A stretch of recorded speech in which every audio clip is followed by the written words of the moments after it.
Good evening, ladies and gentlemen, and welcome to the beautiful virtual Bristol Motor Speedway in Bristol, Tennessee for tonight's coverage of the Northwest Cup Series. As these drivers get all set to attack the high banks of Bristol and the too tough to tame 200 here on LSR TV. I'm Justin Bristol. On set of the booth tonight is Brandon Cruz with Charles Wooden behind the directors panel for what should be a thrilling race here at Bristol Motor Speedway. Brandon, first things first, let's talk about what happened last week, because it was the race of the season so far for the Cup Series, with many passes up towards the front at Homestead, but in the end, a dominating performance coming away with the checker flag in that race for the West. Absolutely, and this is the first time, of course, for me that I'm actually covering one of these races. Normally covering for a different network here tonight, but I just took a helicopter in from the virtual Talladega Super Speedway here, now all the way down here in Bristol, Tennessee. So I'm looking forward to see what these Cup cars can do, Justin. Indeed, and this track, Brandon, is very difficult for these Cup cars, and one of the main themes is talked about throughout the week, the difficulty to pass, because this is a top-line dominated racetrack. You can get the bomb to work on the long run, but for many of these competitors, it might be difficult to maintain grip, especially with very, very little rubber buildup tonight. Yeah, and we typically know this as a high-line racetrack around here, and like you said, not easy to pass. You can't bump somebody up from the top of the racetrack because you don't want to dump them and bring out a caution here, but you gotta find a way to get around, and it's so hard to hold the momentum on the bottom of this racetrack, so it's going to be real interesting to see what these guys can do here. Indeed, but it's also going to be difficult to keep the car clean throughout the night, in my opinion, Brandon, because you're running so quick around this track. Around 14 sevens to 15 flats on the short run. You're at the same time having to jostle for position. What's your strategy if you're a driver to try and keep your car clean as this race progresses tonight here at Bristol? Well, the biggest thing is just trying to stay out of trouble. You don't want to be too aggressive here at the beginning of this race. You want to keep that nose clean. You don't want to make any heavy contact to the nose of the car. That's the biggest thing. You're not really pushing enough speed to worry about aerodynamic incapabilities here tonight. But if you ruin the nose of that car and you bust the radiator in, you're going to have to worry about overheating issues for the rest of the night and possibly blowing that motor. Absolutely. Speaking of heat, tonight's track temperature 107 degrees Fahrenheit as these cars currently get in the middle of their driver's meeting. Most cloudy skies, 79 degrees Fahrenheit. Winds blowing to the west at about 4 to 2 miles per hour, give or take, with low humidity. Based on those readings, how do you feel the weather conditions are for the Cup cars tonight? Well, nice, cool, fairly cool here. Track temperatures could be a lot worse out here. And, a little bit warmer, 79 degrees, just below that 80-degree mark. 107-degree track temperature. I do expect to see that slowly start to increase here at the daylight and fresh rubber getting put down on the track. And as the cars start to run this track in, that temperature will be seen to increase just a little bit here as, we see it decreasing slowly. No cars out onto the track right now. But as these guys, especially that high line, and start to put rubber there on that high line, it'll create for a little bit of greasy of a racetrack as these runs progress. And there's a lot to think about when it comes to even the strategy for tonight here, Brandon, because first of all, do you want to start at the back or the front as a competitor here at Bristol? I think I want to be up towards the front just for track position purposes. If you can hold yourself up front of this race the entire time with a clean race and no mistakes, I think chances are you could come away with at least a podium finish, even if you're not the fastest car in the field, just because it's that hard to pass out here. And, if you run a clean race, no mistakes, it's really hard to do that here at the Bristol Motor Speedway. You'll come away with a good night. At the same time as well, pit strategy could be very key tonight throughout the evening, because you never know if you're going to get a long run or a short run. But one of the factors here tonight, Brandon, single pit lane. That means you have to enter the back straight away instead of on the separate pit lanes, including under green flag conditions, Brandon. Yeah, absolutely. So It'll be real interesting to see how that all works out. And we've had the single pit lane formats here in iRacing for a while, and so something that these drivers shouldn't have to get used to too much. But these guys all going to be under a challenge here tonight. Absolutely. Driver's meeting still underway at this moment. But part of the strategy factor too, Brandon, will be some of these starts tonight. It can be very difficult to get through the gears at this racetrack with the fixed setup because of the risk of tire spin. That's going to be a major discussion point throughout the evening, I think. How do you feel these drivers are going to take these starts to make sure they can keep it clean? The biggest thing is just filing out, and you don't want to be too aggressive. You want to be aggressive to fight for positions, but you don't want to be overly aggressive to where you're going to cause a wreck. So again, it's all about keeping that nose clean and keeping the body on your race car clean, and you don't want to punt anybody out of the way because you could bring out a caution. They could throw you to the back of the field. Number of circumstances could happen. You don't want to risk anything ruining your race here tonight. Agree with you at that point as well, as these drivers continue to discuss things here. Based on what you've seen in your broadcast experience, what are the race trends fans should keep a note of for tonight at Bristol for these drivers? You're really not going to see much of a long green flag run here, Justin. That's one of the biggest trends here is, I don't expect for these guys to have to come down for any green flag stops. I don't expect to have these guys to really have to work for pit road position. I think it's going to be a game of cautions and pitting on any caution that you can to get, at least new race side tires. That right front's going to be quite worn down. And that's another thing here, Justin. The tire wear here at the Bristol Motor Speedway. Concrete is super abrasive on these Goodyear tires. We hope that Goodyear has a hard enough compound to hold up. But as we know from the past, but tire issues are always a potential issue here at any of these racetracks that we go to. You bring up a great point because tire wear is very big here. The amount of drop-off can go as much as 1 to 2 seconds at Bristol Motor Speedway here at the last great Coliseum. How do you try and manage that as drivers tonight, knowing you have to also potentially defend at the same time as save? Again, it comes down to track position. If you have track position, chances are you could try to ride up on that high side for the first portion of this race. I don't expect any overly aggressive moves here for the first half of this race. As soon as the second half hits, the laps tick down so quick here at the Bristol Motor Speedway. It's second race, or at least the last 50 laps or so in this race, I think it's go time. Absolutely. To stick on the tire conserving side of things though, Brandon, one thing to keep a note of is you can potentially run on the bottom as the track rubbers up because it's the best way to save tires according to some drivers on the iRacing service. Yeah, that it is, and I think it's going to be tough here in the beginning portion of this race to be able to do that, but as more guys go down there and at least attempt to make passes down there, it is going to throw some rubber down there, especially with the warmer track temp sitting at over 100 degrees Fahrenheit, so, rubber is set and it will stick to the concrete very well here, so it is a potential to run down there and try to save your stuff if you have to. Qualifying just moments away from getting underway at the moment, Brandon. What's the best strategy for how you take the qualifying laps, in your opinion? Because you basically have in total 40 seconds on the track, including your warm-up, to put in your best time.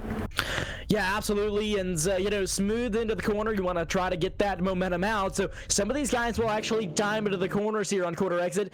Smooth, nice, easy entry. No trying to go up. If you bounce off the wall, it'll not count your lap. And, just smooth in. You want to get up as close to the wall as you can. Corner entry. You want to diamond that corner off. Get the nice run down the straightaway. That's going to be the fastest way around here, the Bristol Motor Speedway.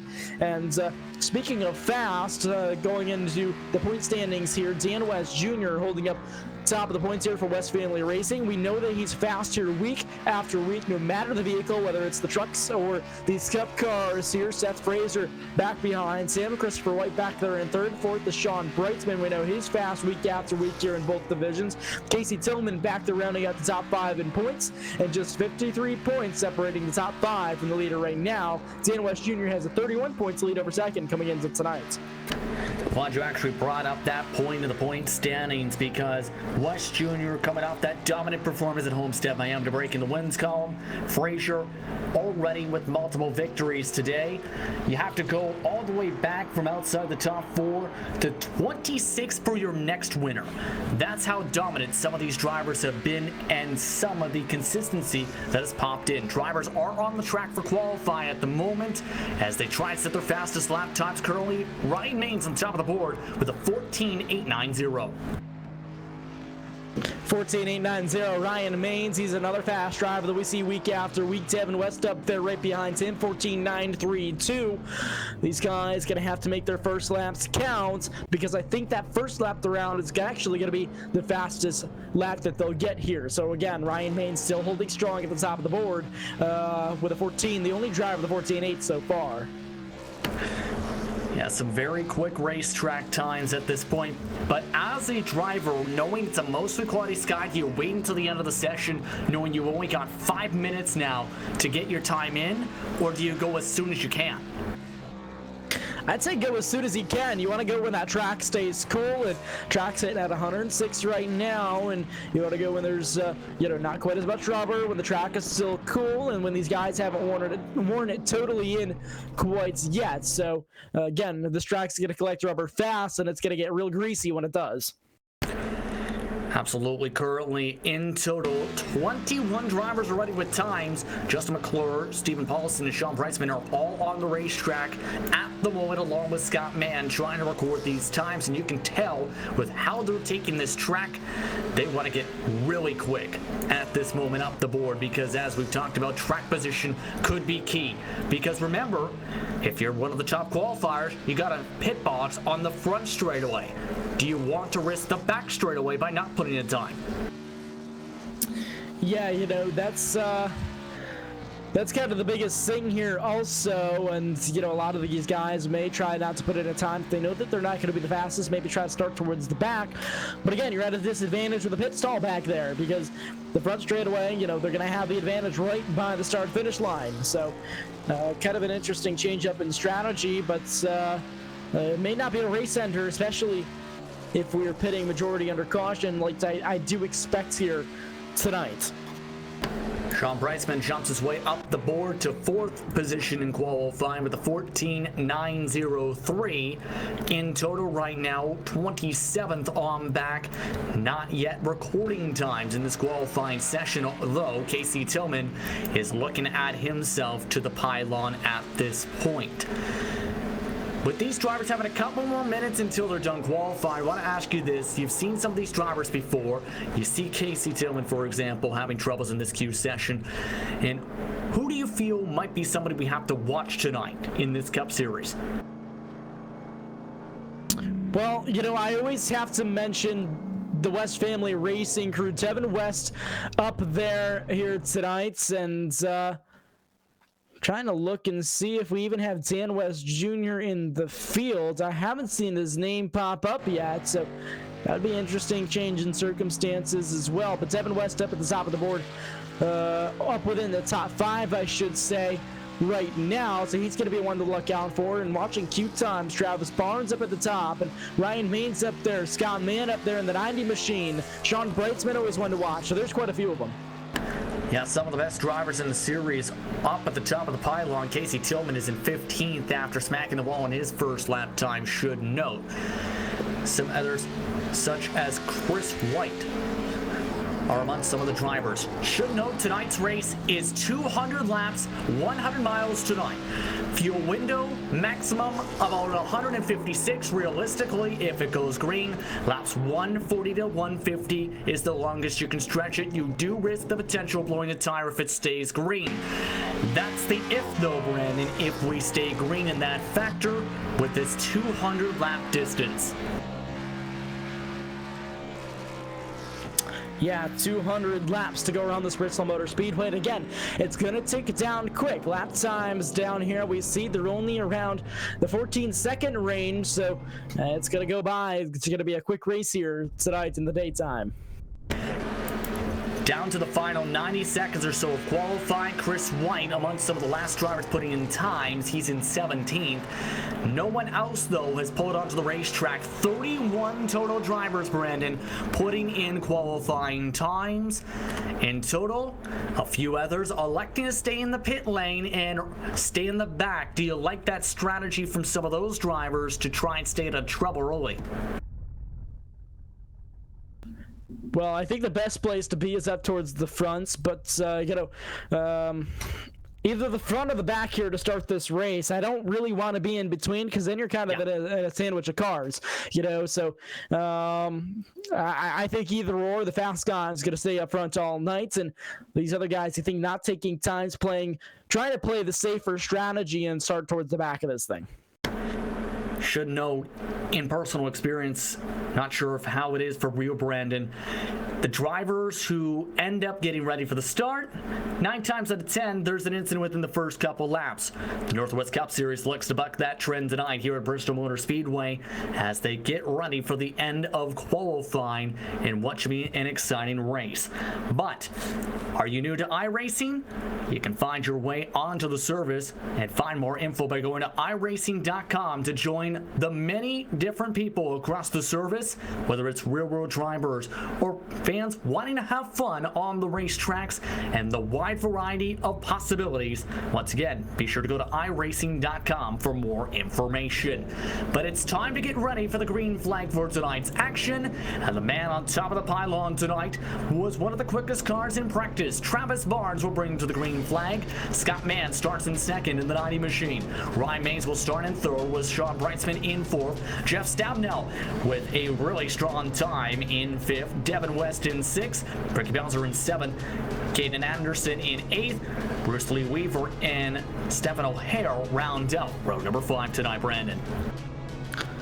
Starting in that 11th position is going to be Brian Barnes, Dan West Jr. There he is, starting in that 12th position. 13th is going to be Seth Fraser. Gary Nichols starting 14th. 15th is going to be Bill Ross Jr.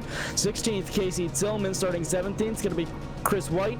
Daniel Masters starting in that 18th position. 19th is going to be Steve Jennings. And starting in that 20th position is going to be James Vining. Veteran will start in front of Justin McClure and Roy Grande. They're in row 11 with Stephen Paulson in row 23rd position. John Ottenbacher starts 24th. Corey Walters 25th. Carl Burke in 26th position with Timothy Ricketts Jr. coming off a decent performance at Homestead in 27th. William Fletcher is in 28th and Dylan Huffines 29th. Rounding out the top 30, Brad Carpenter deep in the field.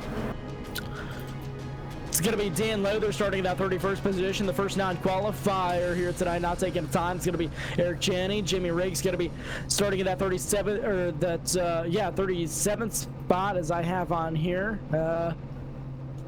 My grid obviously not totally accurate with the non-qualifiers. Yes, that's all by provisional for those wondering at that point. The drivers are lined up as Cheney 32nd, Tidrick 33rd, Frank Harris 34th, Sturzy 35th, Rogers 36th, and Jimmy Riggs will be in that 37th position you mentioned specifically, Brandon, for tonight. But here's an interesting note.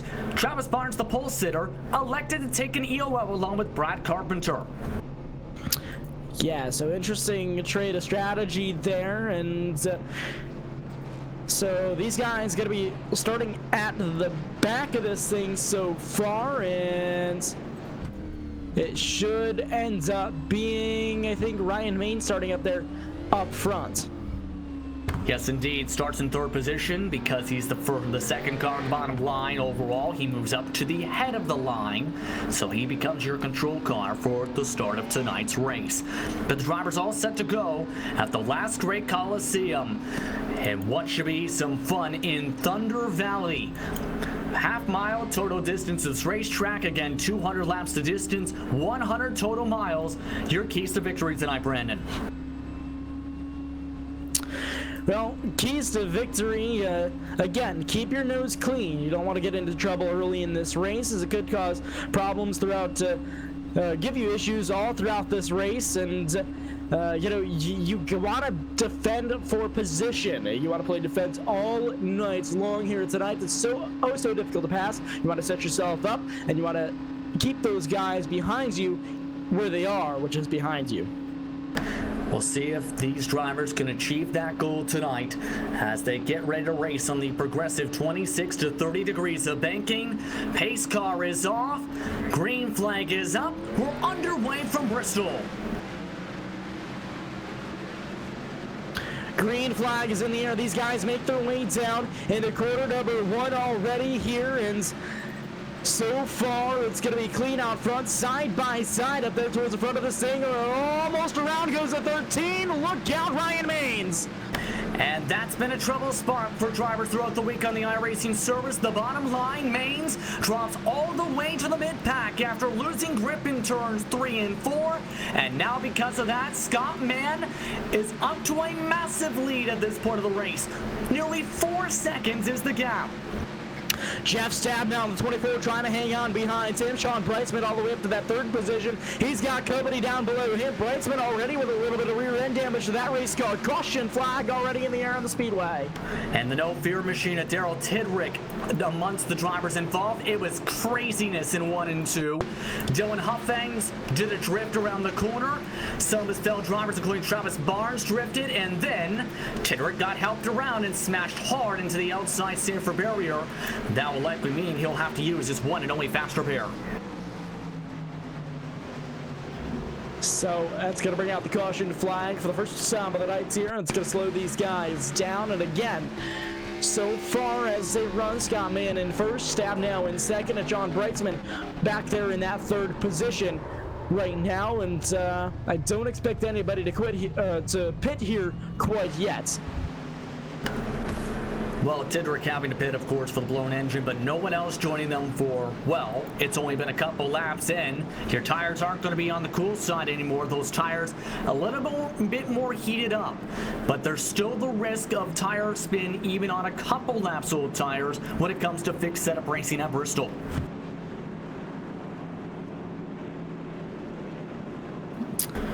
Yeah, so we know tires are so important here, and these guys, I think opting, they ran easy the first couple of laps here. Of course, incident early here in this race, and these guys just gotta ride it out and play the games here with these not even old set of tires. I'd call them scuffed at this point, Justin.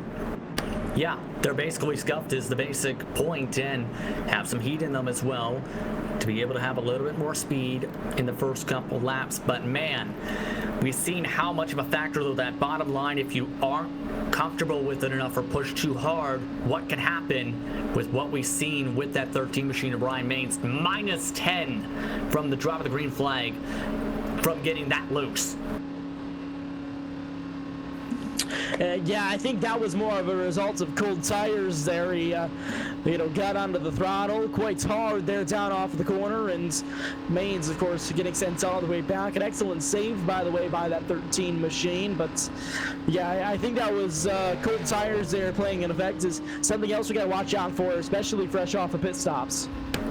Absolutely, as these drivers still line up behind the pace car. Again, as mentioned, Mann, Stabnow, Brightsman, West, Anderson, your current top 5. As we get ready to get back to green in just a few moments. 7 completed laps this time by. And this time by will also mean the lights are out on top of the pace car. It looks like Scott Mann electing to take the preferred top side for the green.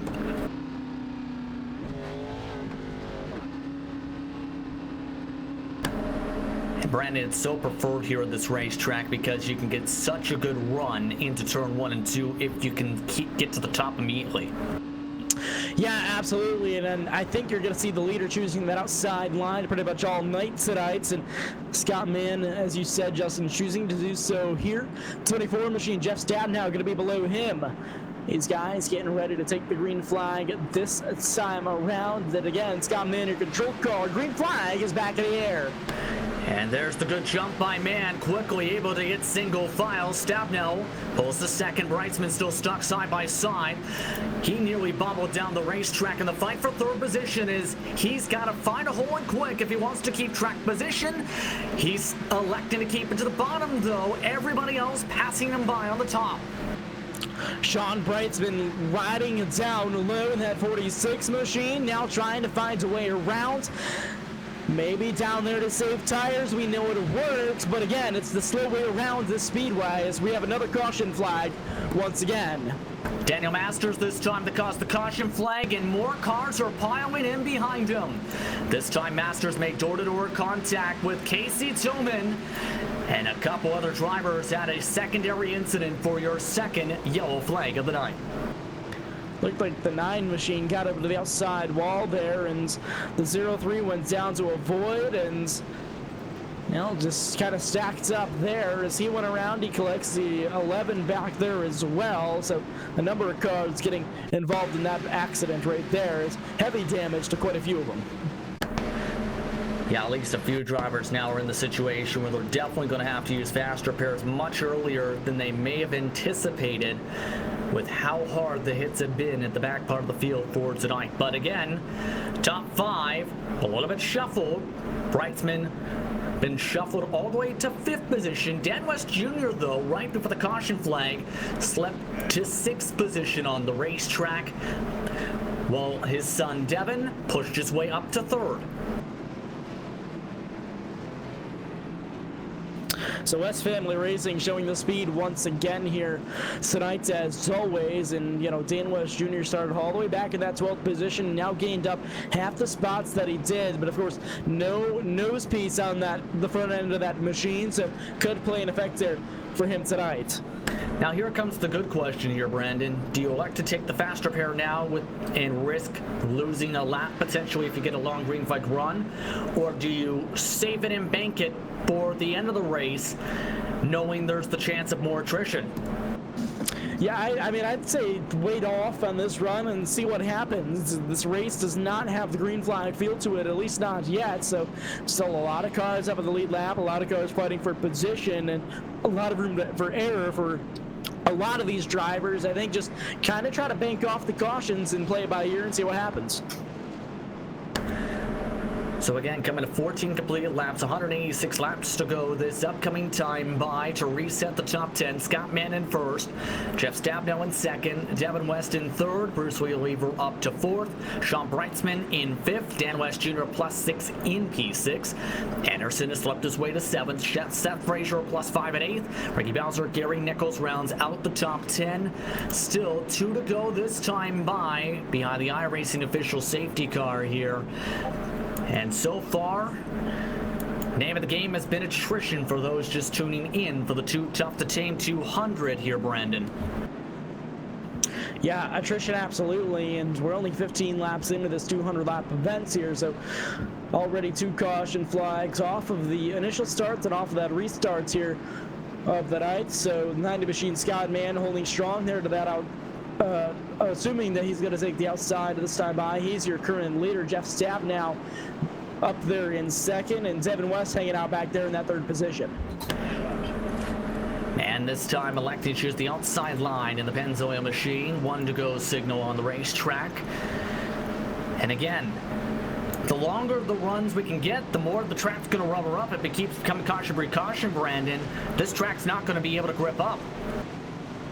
Now, absolutely correct. So you're going to see that single line all the way around the top side if this trend continues. And, well, it's looking like it's kind of an interesting scenario here so far. So a lot of cars here on the lead lap and a lot of cars left here to race in the field. So we're going to find out here just how this is going to wind up. But again, you have a car sitting back there in the 6th position with no nose piece on it. Even still, green flag is back in the air. And a man with a huge bobble nearly snapped to the outside fence. Still able to keep it straight off to the corner, though, as they fight side by side for 2nd. Jeff Stabnow able to send it to get up to the top line. Bruce Weaver can't dive it off the corner, and yellow flag once again in the back of the field. It's Carl Burke this time from 25th position, who got loose down the back straightaway.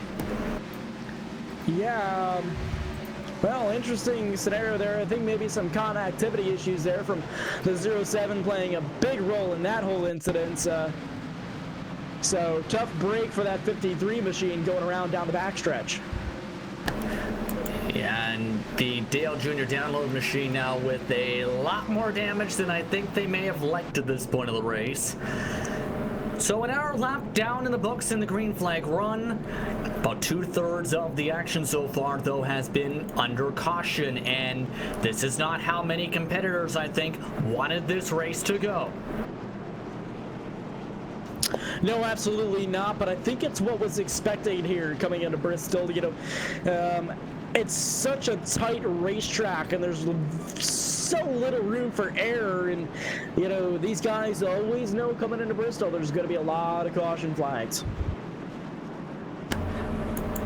At the same time, you never know when a long run's going to break out, whether it's, well, I'm referring to like 20, 30, 50 laps. It all comes down to the drivers themselves, I think, to dictate that pace and keep it clean enough to be able to get that long run. Yeah, absolutely. And, of course, that last caution, it was just due to unforeseen circumstances, a little bit of conductivity issue there causing that wreck down the back straightaway. So, it could be anything here. Again, tight racing all around here, and these drivers just trying to ride it out and kind of riding the wave, if you will. Indeed, as many drivers hold on to the track position. Again, that's why Dan West Jr., again, has no front nose, is trying to hold on to the track position, because do you really want to be back in the 20s and 30s if there's an incident? It's so hard to judge here also, so... you could be anywhere and still find trouble up here. You could be on the lead and still find trouble with a lap vehicle. So it's just so hard to judge here at Bristol, and a lot of these guys just again trying to ride it out and see where this race takes them. Again, for those tuning in for the first time for the Northwest Cup Series, this is the 6th race of the campaign. Currently, your points leader, Dan West Jr., is the man without a front nose in 5th position. He came into tonight with a victory at Homestead Miami Speedway after pulling away on some runs by as much as 2 seconds. Seth Frazier, the man second of the points, is in 7th. Third place points runner in Chris White. Deep in the field in 13th position in the Amsoil machine. Sean Brightsman 4th in the points inside the top 10. While Casey Tillman, he's already taken a lot of bumps and bangs in 24th. Pace car now with the lights out. Scott Mann again chooses the top. Yeah, the 90 machine choosing the outside line now. Jeff Stabno still going to be at his inside, and got to look out for that 16 machine behind him. That's going to be Devin West back there looking to make noise as well. Pace car going to be making its way down into the safety of pit road once again. The field into the hands of Scott Mann as he's going to be hitting the throttle this time off of corner number 4. Green flag is back in the air. And this time a good launch, a bit of a bobble from Stabno in the shift to 4th, but everyone able to get through cleanly this time. But there goes Devin West up to P number 2, side by side in 3 and 4. West is going to clear that time down off of quarter number 4 that time around. Stabno going to fall into line back there in that 3rd position. Sean Brightsman trying to make noise. He's back up on top. He's looking for that 4th position.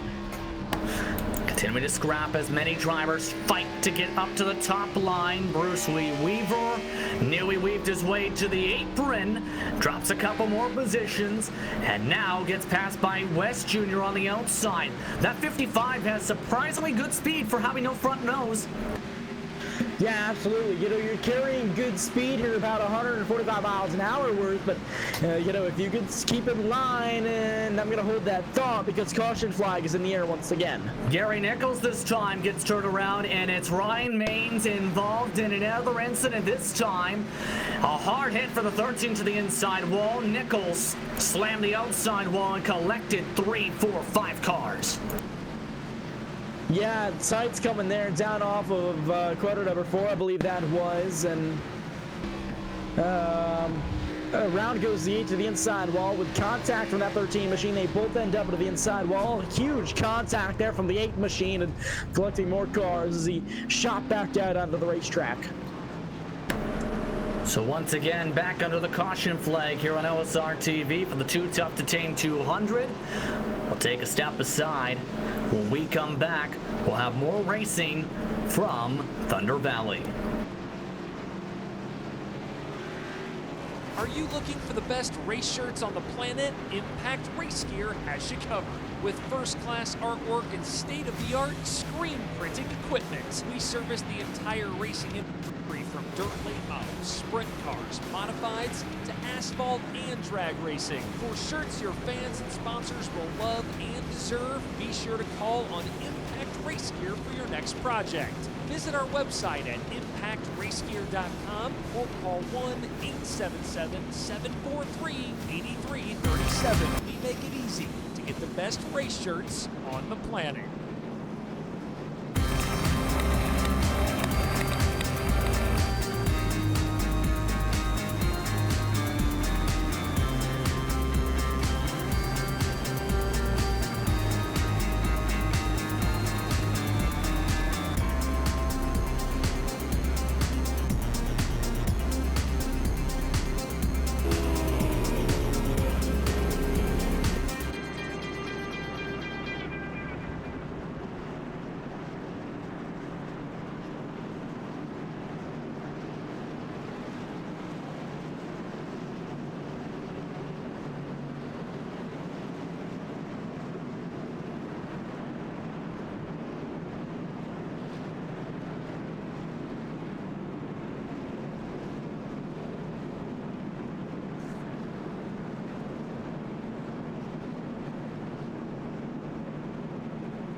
Welcome back, ladies and gentlemen, for more coverage of the Northwest Cup Series from Bristol Motor Speedway.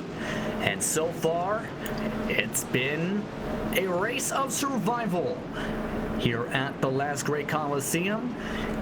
And these drivers are all set to get the green once again. 31 laps down, 169 to go. Pace car is off, and off and away goes Scott Mann for the green flag.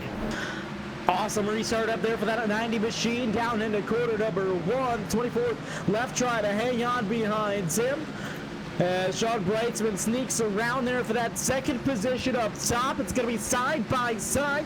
Devin West down on the bottom of him. And Devin West trying hard to get the bottom line to work. Scraping the track bar, but losing ground off the corner. Move Brightsman up to second. Here comes Jeff Stabnell to take third. Stabnell, and don't look now, here comes Dan West Jr. with that dirt race car. Trying to find speed up there on the high side. He's making it work. Lots of good fighting early on as West Jr. passes by his son and moved Dan West Jr. up to fourth position, and this is now a problem from Devin West. There is no hole to get up to the top line. Problem for Devin West, indeed. He's losing ground rapidly. Dan West Jr. was just pounded on the back bumper cover of that 24 machine up there, and I thought he was maybe going to try to duck down and make a move to the bottom, but I think he learned from his son that's not quite going to work yet in this race. Yeah, the best move potentially might be trying to take away the outside line if you can. It's a difficult move, but it's one that could be possible.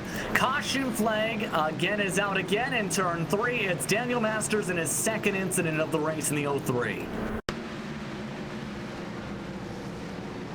Yeah, so 0-3 facing the wrong way of traffic, and it looked like a big impact there to that inside wall all by himself. Makes contact with the outside wall down there off of corner number 2, and shoots back up out to the racetrack, and big contact from the 11 there and the 444 machine. So I think that's about going to end his race here tonight. And if you're wondering what Dan Lowther was doing right there, well, the car, the 03, basically ping-ponged up across the racetrack. You have little time to react and get on the brakes. Yeah, absolutely. Same thing for the 444. He saw that 03 was up high, and by the time he was, coming to the scene of the wreck, that 03 shot back down the banking, down the racetrack, and nowhere to go for him either. So back behind the iRacing pace car we go. 162 now laps to go in this race here at Bristol, and still no pit stops for the top 15. Again, we've only turned a few green flag laps, so the tires are basically, as we talked about, still in the scuff stage of the race. That we are, and again, as you just said, very few green flag laps turned on these tires, so these guys just kind of riding it out and biding their time and seeing what happens here with these caution periods. Lucky dog, though, was Ryan Maines, by the way. He elected not to repair the damage on the 13 machine. Now, there's one thing, though, we should mention tonight. It is a 16 incident point limit. For those tuning in for the first time to iRacing coverage, incident points is, say, contact to the wall. That's a 2 incident point. Contact with our car significantly is a 4 incident point gather. The max you can take tonight is 16 before you have to take a drive-through penalty. Then, every 4 after, you have to take a drive-through up to 24 gathered on the race. That came in for a few drivers, Brandon, at Texas for the Cup Series. The way we're looking, that might factor in for some drivers here tonight at Bristol. Yeah, absolutely, Justin. So these guys, again, just kind of biding their time here tonight. Bristol Motor Speedway is kind of a wild card as far as everything goes, position-wise and the points, and anything can happen. These short tracks as well as the super speedways is just, it's kind of a wild card in the schedule, especially here on the high banks, the world's fastest half mile. You never know what's going to happen here. Exactly, because of how any big one can happen. Especially, we've seen, even in the NASCAR Coca-Cola iRacing Series, it can happen from the leaders, potentially, with how lap traffic management can get if you get a long enough run. Remember, Graham Bowen was involved in an incident at one point in that Cup race. As they line behind the pace car, many drivers are currently being held for a delayed green before they get the green flag, as they have to let by Daryl Tidrick, or be passed around Daryl Tidrick, rather, on the racetrack. Yep, so race officials delaying the green flag this time around, trying to figure out all the scoring and everything else around the racetrack. So getting all the positions figured out, we'll go lights out onto the pace car once again this next time by the stripe. How do you feel Sean Brightsman, in your opinion, though, has done tonight? Because he's quietly charged his way up to second despite the limited amount of laps, and has taken advantage of wherever he's restarted. Yeah, absolutely. And, he always seems to find a way to either squeeze into a gap or make that one pass that he has to down there off the bottom of the racetrack. So it'll be really interesting to see what kind of restart he gets down here on the bottom this time around. He does have a teammate and friend behind him, Jeff Stabnow, on that bottom line. He's the second car on the bottom. Dan West Jr. is in fourth, and still surprisingly quick without the front nose on the race car. Pace car ready to bring them to the green flag. Off and away goes the safety car.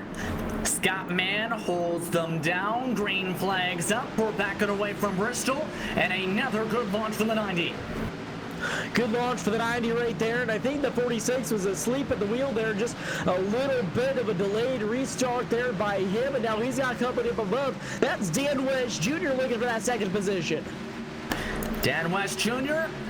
doesn't need a front nose to get up to the top two. How about that? Quicker than the leader off the gun, and he's got 3/10 to close. Brightsman still got company behind him now. He's getting passed by Stabnow. Now coming from the 42 up top. Side by side down into the corner. And this has been the problem on the bottom side all night. Now Ricky Belzer looking to rip away P number 4. Brightsman, though, not giving up, using all the space in the bottom. Has a bit of a slump up. And there goes 4th, now 5th of Anderson. Tries to make the move in the harvest machine. And Brightsman dropping like a rock. There's no gaps to fall into up top right now. Yeah, try to find the first hole possible. Still, though, Seth Frazier not giving him any slack in the Miller Lite machine up on the top. And still stuck side by side up towards the front, though. West Jr. has already reeled in a 10th on your race leader, Scott Mann. He was quicker the past couple laps, and he's closing in pretty rapidly with lap traffic ahead. You don't need body panels to run fast here at the Bristol Motor Speedway. You just got to have a good driver behind the wheel. And Dan West Jr. is just that, reeling in your leader behind the machine. Scott Mann out front right now. And again, still gaining time up there towards the front. Absolutely at this point. They've been able to run away from the rest of the field already by nearly 2 seconds. For the drivers behind them, Jeff Stab now trying to hold on to the top. Kenneth Anderson is making the bottom line work. And again, we talked about if you're able to make that line work on the long run, it saves you tires. You never know if you get a long run. And it looks like Anderson is really getting that line to work. Oh, almost contact up front with your leader as a lap car got into the way of Dan West Jr. Caution flag in the air. It's going to save him there, I do believe. And it's Brightsman. Sean Brightsman, big implications here for this race for that 46 machine. Yeah, Brightsman was stuck on the bottom, trying to clear himself. Problem is, Bill Ross Jr. was there on his quarter panel already.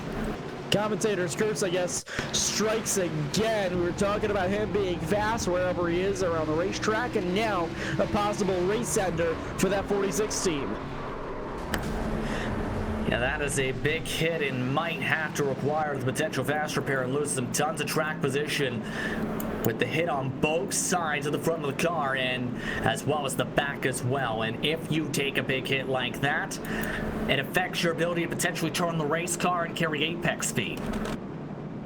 That it does, so still waiting on if the field is going to pit. I believe pits are going to be open this time around, so it'll be really interesting now that we have a few green flag laps logged to these tires what the field decides to do. Travis Barnes elected to pit from 11th position. He did also have front nose damage from some of the earlier incidents. And then the next cars behind are 19th on back, so I don't blame all these drivers for staying on the racetrack here, Brandon, with how few green flag laps we've turned so far. Yeah, absolutely, and it's what I was talking about in the pre-race show here, Justin, is track position is so important here. It's so hard to pass, as we've seen. You get stuck down at the bottom, you drop like a rock. So these guys just hanging on to everything that they got here early in this race. Indeed, as these drivers continue to work behind the pace car, coming 145 laps to go with the Too Tough to Tame 200 here on LSR TV in the Northwest Cup Series. The 6th race of the season. Man, oh man, it's been an interesting one so far here at Bristol. We'll take a step aside if we can. When we come back, we'll have more racing action after this.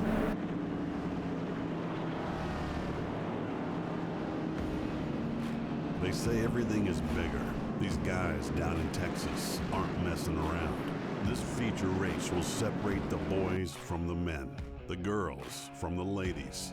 Can you handle racing 300 laps for $25,000? It's not as easy as you think. We don't stop to tow those too weak. We just push them out of the way. We don't run 20 laps. We run 300 each night. We don't care about what you and your boys have under the hood. Bring all you got. Don't be scared. Call my Cowboy Jack today to get signed up. It all goes down on October 2nd and 3rd in Mesquite, Texas, just outside of Dallas. Kenny Wallace is coming back this year to try again. You don't have excuses.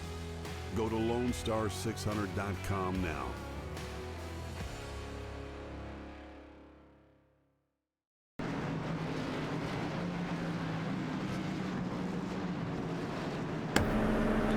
Welcome back to Bristol Motor Speedway for more coverage of the Too Tough to Tame 200 here on LSR TV. Justin Prince alongside Brandon Cruz with Charles Wooden in the director's seat tonight. And so far, just about every single lap has went the direction of the Pennzoil Chevrolet Camaro of Scott Mann. He brings them back to the green flag from the top line. Another good launch and another green flag taken well. Awesome restart up there. Caden Anderson up there in that 37 machine. He's going to take away second. Now the gap appears for that 55 machine. Dan West Jr., he's all the way back into that third position. He restarted second. He manages to find that gap. He looks out there off of this restart. And Jeff Stabnow is stuck on the bottom side, though, so he's not getting the lucky card. He also hit the back end of West Jr. after he had some tire spin. His son, Devin West, is still on the outside and nearly said hello to the fence. 16 machine, rim grind high, wide, and handsome around this Bristol Motor Speedway. And again, almost contact with the outside wall. He's kind of close here lap after lap, but he's showing the speed here up top. Yeah, that effective Web Solutions machine now able to rim ride his way up into the top 5 while his dad stays in third position. And still, Stabnow not able to find any holes as most of the field has gone in single file except for Jeff, who will force himself to the top in front of Bruce Lee Weaver. No. In fact, Weaver had to slam the brakes. That opens up the door for that 24 machine. Now the 17 tries to duck down low. Nowhere to go for him. He's going to end up losing out on spots. And now contact down the back straightaway, almost catastrophic. That was down the front with Bill Ross Jr. taking a bit of a door bang. And Chris White is now joining the fun. He's trying to ride the bottom side. And White is a +6, now finds his way back up to the middle. Now down the back straightaway in that Ford machine, hanging on as Bruce Lee Weaver. Brian Barnes up there in the 4th position. He's trying to find a way around through the field. He's going to break in up into the latter half of the top 10 now, riding that 9th position. Everyone trying to get into a rhythm. One of the longest green flag runs of the race at this moment. But battle for the race lead. Man to the bottom side. Anderson let on by. Move Caden Anderson to the lead for the first time tonight. Don't look now. Here comes Dan West Jr. trying to find a way around that 9 machine now with the 37 out front at the moment. Dan West Jr. back there in the 3rd position. And man, lost that lead, now riding around in 2nd, trying to find a way to hold off that 55. Now West Jr. still showing good pace in the 15.5s. The race leader in the 15.3s the moment in clean air. And continuing to run away a little bit. Man, though, is now electing to try that bottom side to see if that can help him in the long run, it appears. Yeah, trying to run that low side. And again, it's slower right off the rip here, but you can definitely save tires that way. So trying to run about a lane and a half, lane off the wall, and now he's going to let that 55 machine go by.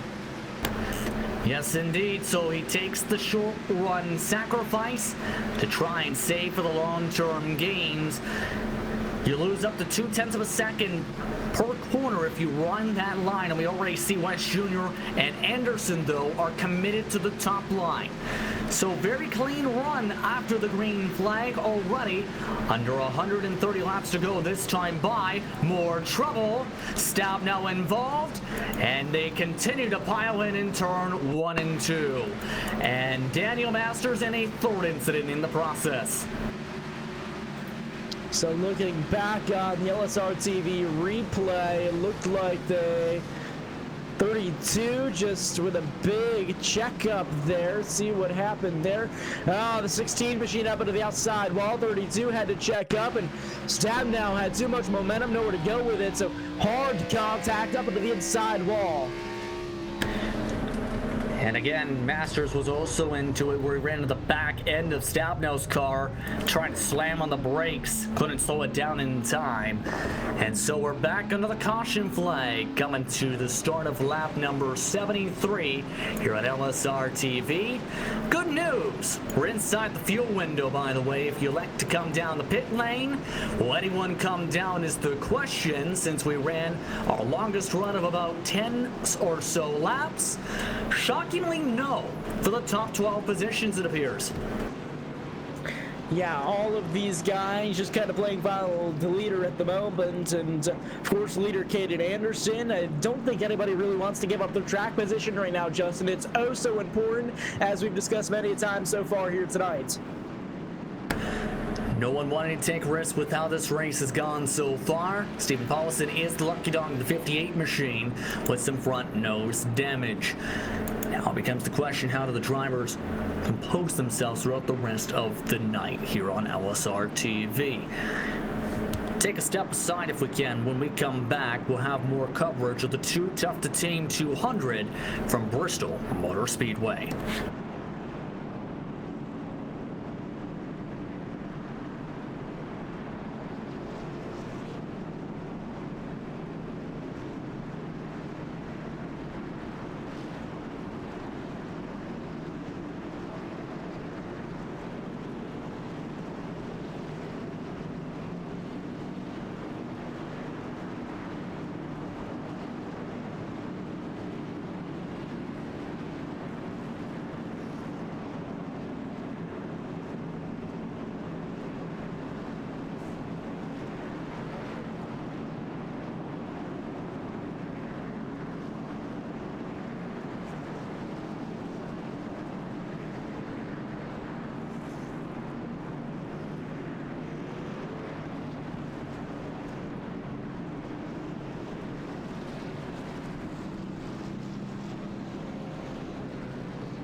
Welcome back to Bristol Motor Speedway once again, where the drivers are all set to get back underway. 124 laps down to go.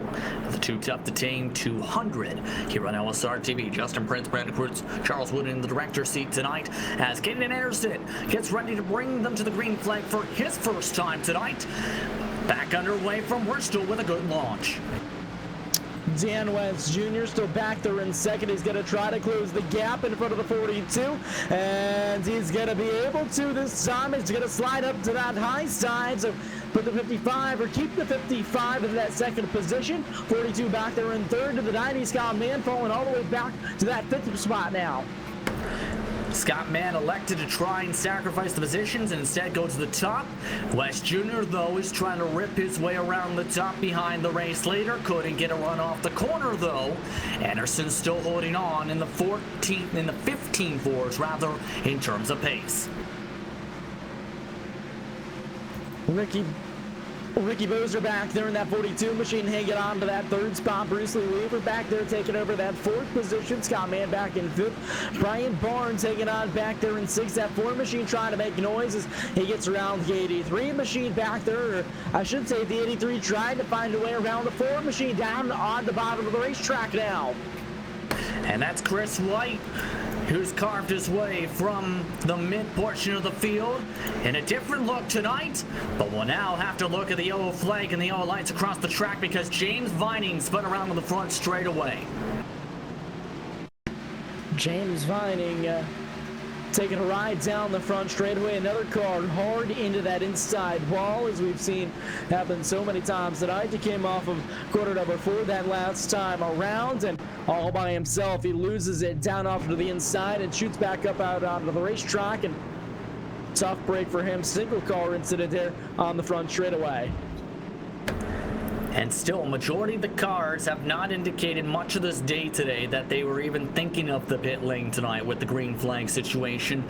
The highest running car who has had to come for pit service, by the way, is Seth Frazier with 2 stops, was involved in one of the incidents in the previous caution flags. He's in 11th position. That's how things have worked out for him. Yeah, so, a couple of these guys just trying to make the best of what they can, and things happen so quickly here. Even if you could try to recover from these incidents, perseverance is going to be key here on the night. Bruce Lee Weaver, Brian Barnes, all in the pits, along with Corey Walters and Sean Breitzman. So those are some of the highest pitting cars we've seen all night. So the 40, thinking maybe if anyone comes down to the pit lane wanting quick caution the next time or at the halfway point, they might be in a prime position to stay out. Yeah, absolutely. So kind of a mix of strategies going on here so far. Top, most of your top guys staying out once again, but you did have that select couple of drivers that we've seen racing up towards the front all night, betting that last time around. And again, they can make it from fuel on this point. Indeed, remember the max fuel up to maybe 156 laps, depending on the race line you take. We're inside that ball point and ballpark at this moment. Katie Anderson, though, a +7 from the drop of the green flag tonight, and Anderson has been having a solid drive. He does have right front damage from smacking the wall at one point and some back end damage from some contact from the rear, but that car's been looking mightily spotty at the head of the field once he got the clean air.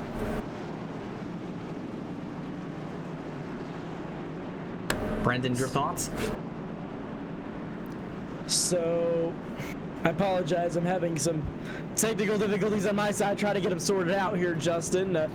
Again, kind of rushed into the booth here tonight and didn't get a chance to sort out all of my equipment from 2 different platforms of audio, so trying to get these sorted out on my end. We apologize for that technical difficulty as Anderson warms up the tires and chooses the top side this time. 1 to go on the pace car. Ricky Bowser will start in 3rd. Dan West Jr. in 2nd. Scott Mann is up to 4th on the preferred outside line. Chris White +12 in 5th. John Ottenbacher. Haven't mentioned his name too much in the top half of the field the past couple weeks. He's back in 6th position with 7th and 8th featuring Devin West, Ryan Maines, Travis Barnes, Seth Frazier rounds out the top 10 race cars as we get ready to bring them back to the green flag. Here for the Too Tough to Tame 200 here on LSR TV. Will we be able to keep it clean and green? We're about to find out. Anderson with the early jump this time. West Jr. though able to anticipate it. West Jr. down in that 55 machine, an awesome restart for him, though he doesn't come away with the lead. He's able to hang on to that 2nd spot once again. They're battling it out behind him. Still fighting for 4th on back. Bowser still stuck on the top. Chris White trying to rim ride the bottom. More trouble as another caution flag comes out. This time Travis Barnes flips Ryan Maines up and over. And another big hit from Bill Ross Jr. to add to it. I have to say, you don't see too often a car up and over here on the high banks of Bristol Motor Speedway. Contact there on corner entry from the 3 to the 13. Up to the outside wall, almost up to the outside catch fence, went to 13. And up and over he goes. And a couple other cars collected up in that one as well.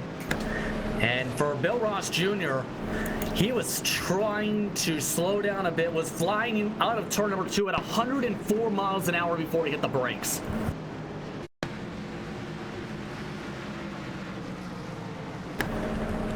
Yeah, so, these cars don't stop at a time. It's so tough for these guys to avoid an incident like that, especially when the whole track, the whole field is basically at a crawl and the whole track is clogged. And good job for not creating more of a mess there than what there was. No one electing to pit this time. Highest driver who has pit, Jeff Stout, now involved in one of the last caution flags, is in 9th. Bill Ross Jr., the only driver to come down for service. Lucky Dog, Stephen Paulison, he'll move down to the lead lap. He was a couple laps down at one point in this race. We'll take another step aside. You're watching the Too Tough to Tame 200 on LSR TV.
It's been an attrition-filled, too tough to tame 200 at Bristol Motor Speedway here on LSR TV as the Northwest Cup Series gets ready to turn them loose once again. Caden Anderson and Dan West Jr. ready to take the green flag. And this time, West Jr. with his best launch yet, side by side into turn one, but Anderson with a better jump in. Well, that gave Dan West Jr. plenty of room to tuck in behind him, however, so he's going to fall back into that second position, hanging on up front without hurting 55, but not hurting him on speed. Chris Wright all the way to that third position to the 83 machine now. And keep an eye as well on Scott Mann as well, who falls behind in fourth position. More trouble nearly behind them. Seth Frazier was sent hard to the inside and able to keep it straight. Contact though with Travis Barnes made things dicey. That's all seventh on back on the track. I would like to point out this 83 machine, he's rocking a way lower line than the rest of the field is moving here tonight, and he's the only guy to make that low side work for any sort of pass here that I've seen so far. Should note that Travis Barnes went straight into the barrels when he ducked down to the pit lane on an emergency abort. He is now done for the night on a many DNF list.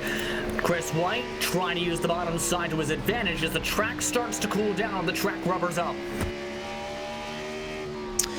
Yeah, absolutely, and again, this 83 machine, Chris Wright, rocking that low line, and one of the only guys that I've seen to make a pass down there so far, and he's the only one that showing plenty of confidence to run that line without losing any position. He's moved back up to the top side a little bit, trying to diamond it off the corner in the 83 machine. But again, it's so difficult to pass. It takes multiple laps to set up a possible opportunity. And Chris White is showing that exact example, even with the car without a front nose. He's trying to make a move on. That he is, and showing no lack of speed there from the 55 of Dan West Jr. White still keeping quarter panel to quarter panel, just couldn't make the move quite yet. Still committed though and saving the tires on the bottom side, just past halfway in this race. 99 laps to go. Chris White moves back up to the top this time for the diamond off. So the 83 machine still trying to find a way around. He's challenged Dan West Jr. once already. He's going to try to cool his tires off and maybe try to go forward again. And again, final portion of this race, we saw how fast these lap times or these laps ticked off here in the first portion of this race. I think now it's go time for a few of these drivers. Speaking of go time, as Chris White continues to fight, Jeff Stapp now on some of the freshest tires left on the track is going, and now we'll cool him off with a caution flag. Seth Frazier involved with John Ottenbacher into one.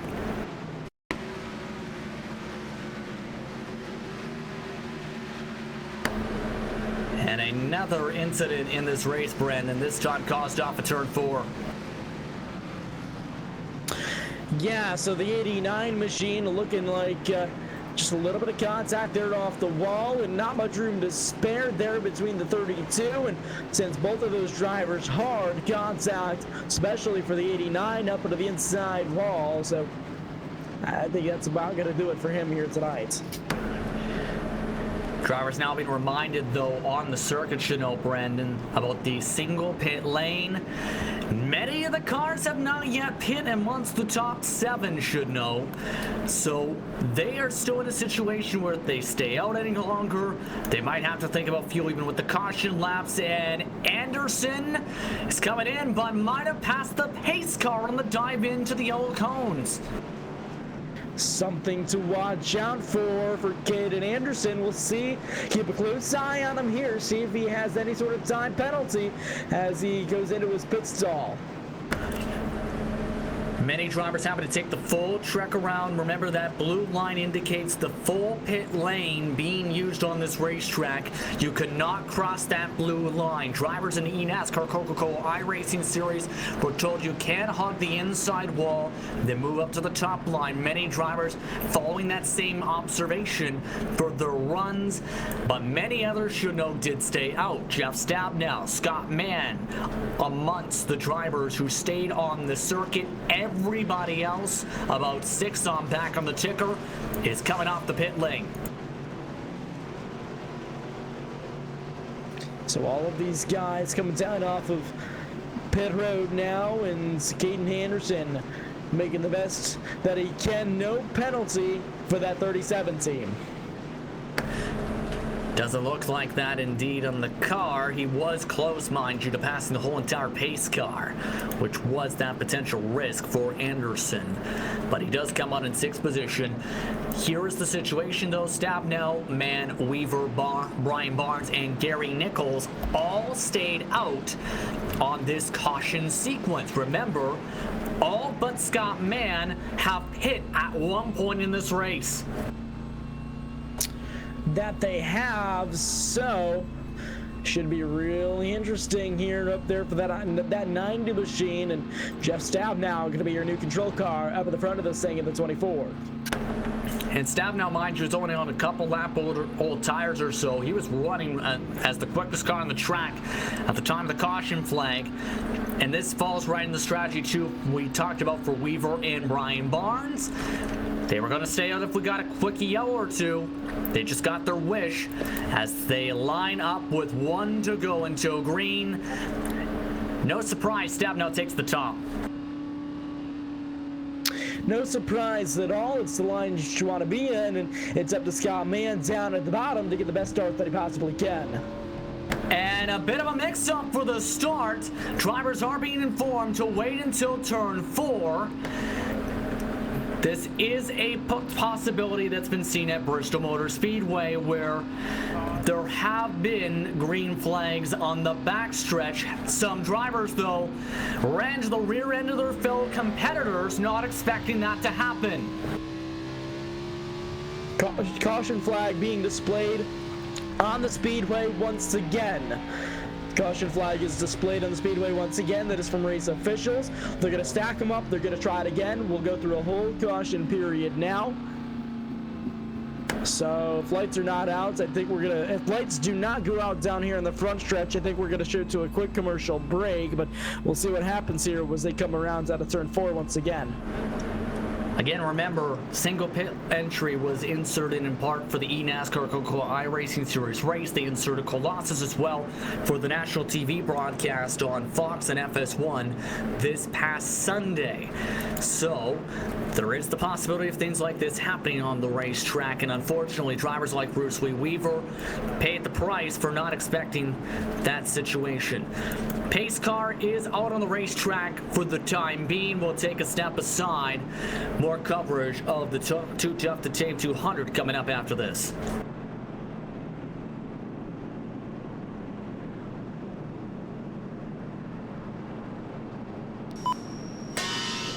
When you start with the strongest American steel,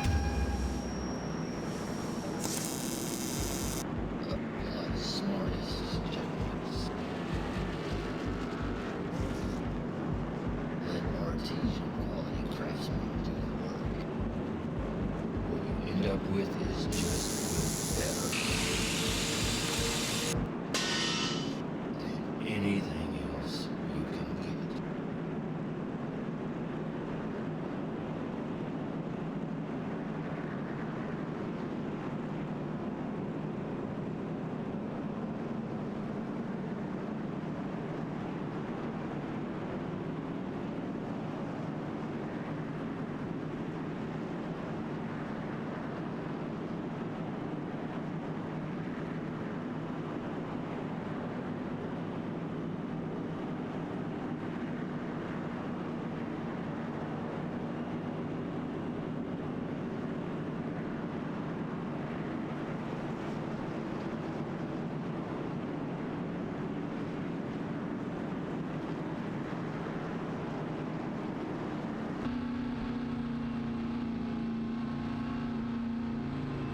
Some beautiful sights and sounds here at Bristol Motor Speedway as we get ready to get back underway for the Too Tough to Tame 200. And my goodness, has this track been tough to tame tonight for these competitors in the Northwest Cup Series. Justin Prince, Brendan Kreutz, Charles Wood in the director's seat, Jeff Stabnow in control of the field.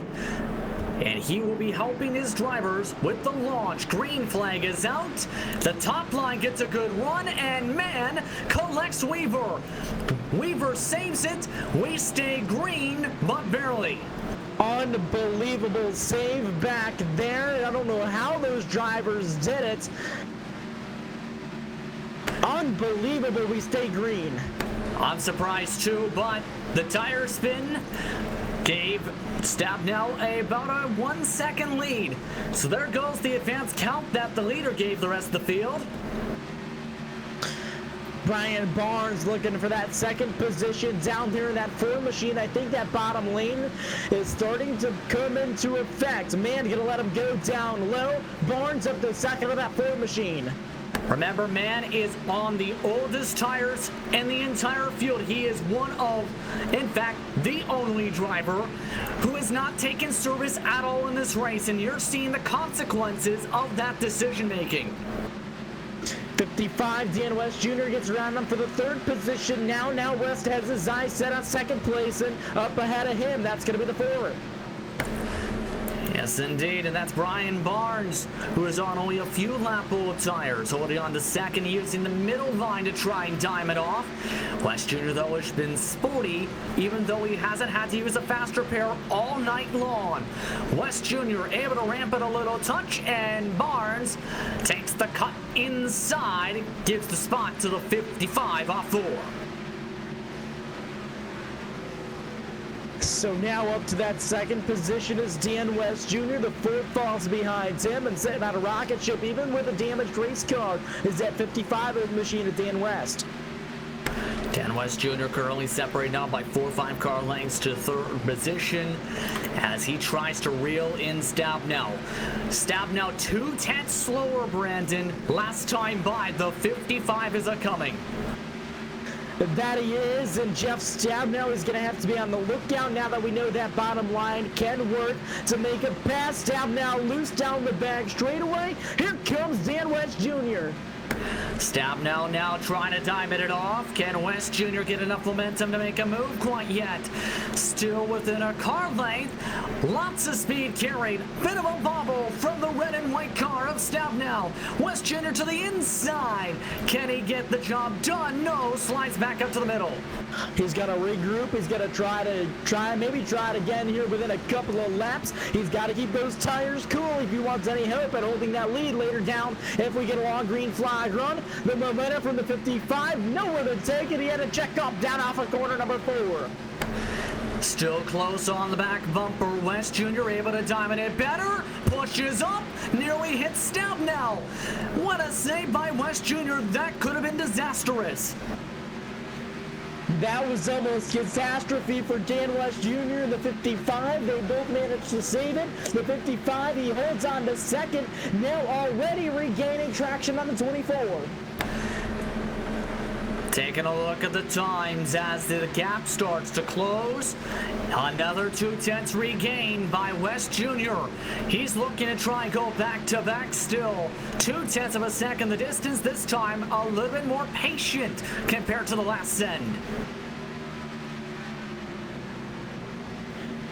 Trying to play the game of perseverance, now ducking down low once again, not quite gonna get there. He's trying to play the game of diamonding these corners and trying to get as much of a run down the straightaways as he can, and just not quite able to get underneath that 24 is Dan West. It almost looks like he's afraid of pushing up and hitting the left rear quarter panel with how he's taking the lines. Early break again from West Jr. Stabnow not as quick on corner exit. West Jr. has been very quick compared to him all the way to apex, and the caution is out again. Caution out on the speedway once again. We try to find where the incident is here. And it's, unfortunately for Gary Nichols, in 6th. He's the one who gets turned around as he goes right across the front nose of Justin McLaurin to 1. Looked like he got turned into the corner there up to the outside wall across the nose of the 10 machine and ran out of real estate there. Two drivers going for the same position on the racetrack. The 8 comes up the track and hard contact head on with the outside wall, and that car's missing a few body panels on it, I'd say, Justin. Yeah, hard hit for Nichols, who has no front nose because of the incident.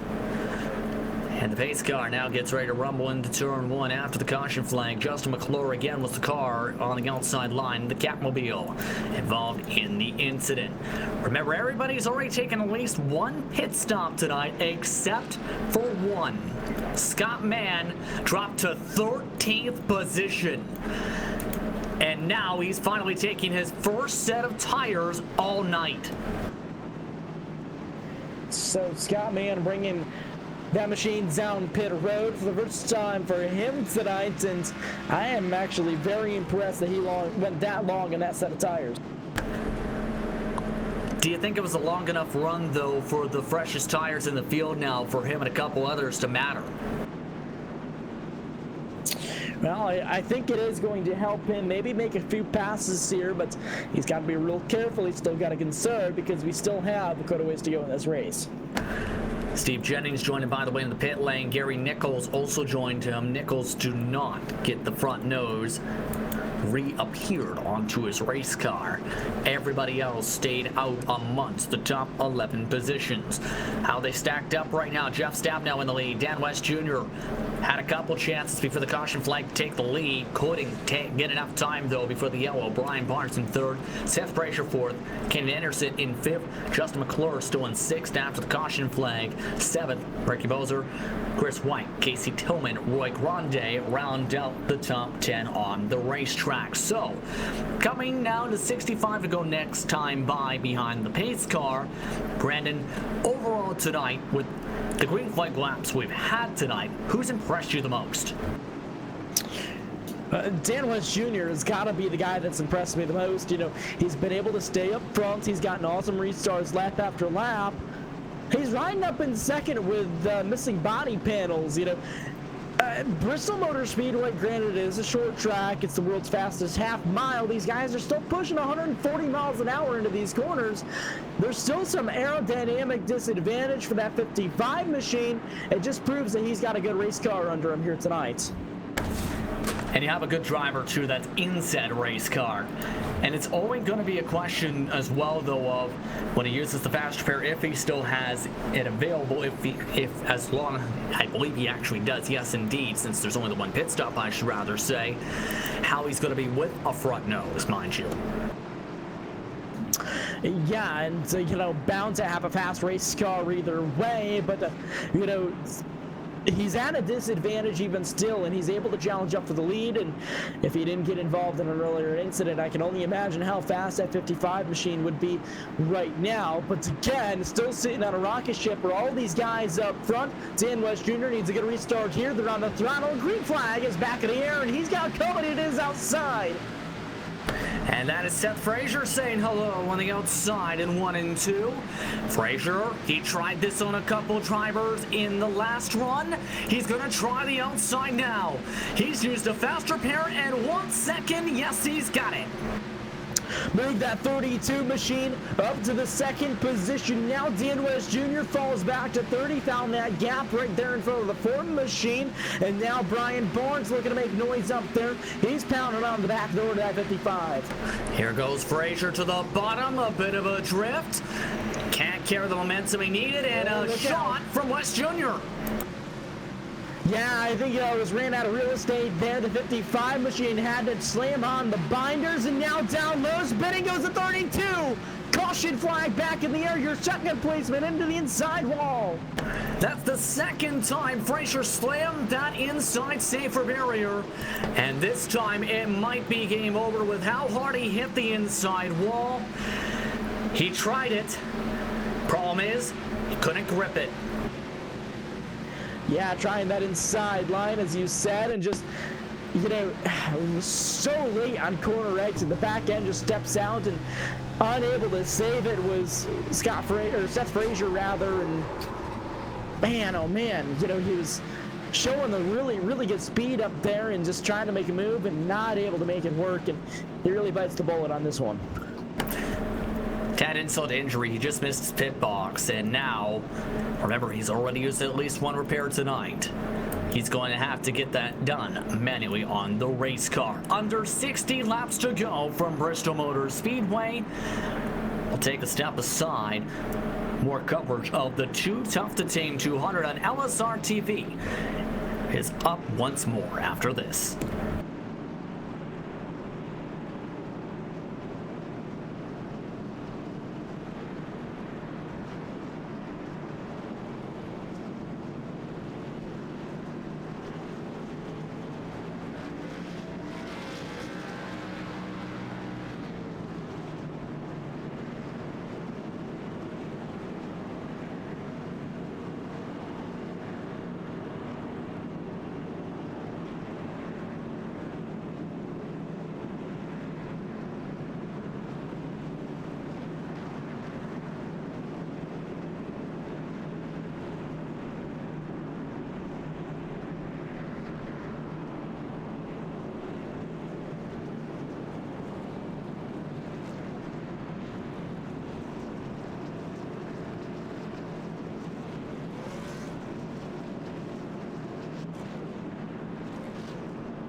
Welcome back to Bristol, where everyone's having some emotional fun tonight.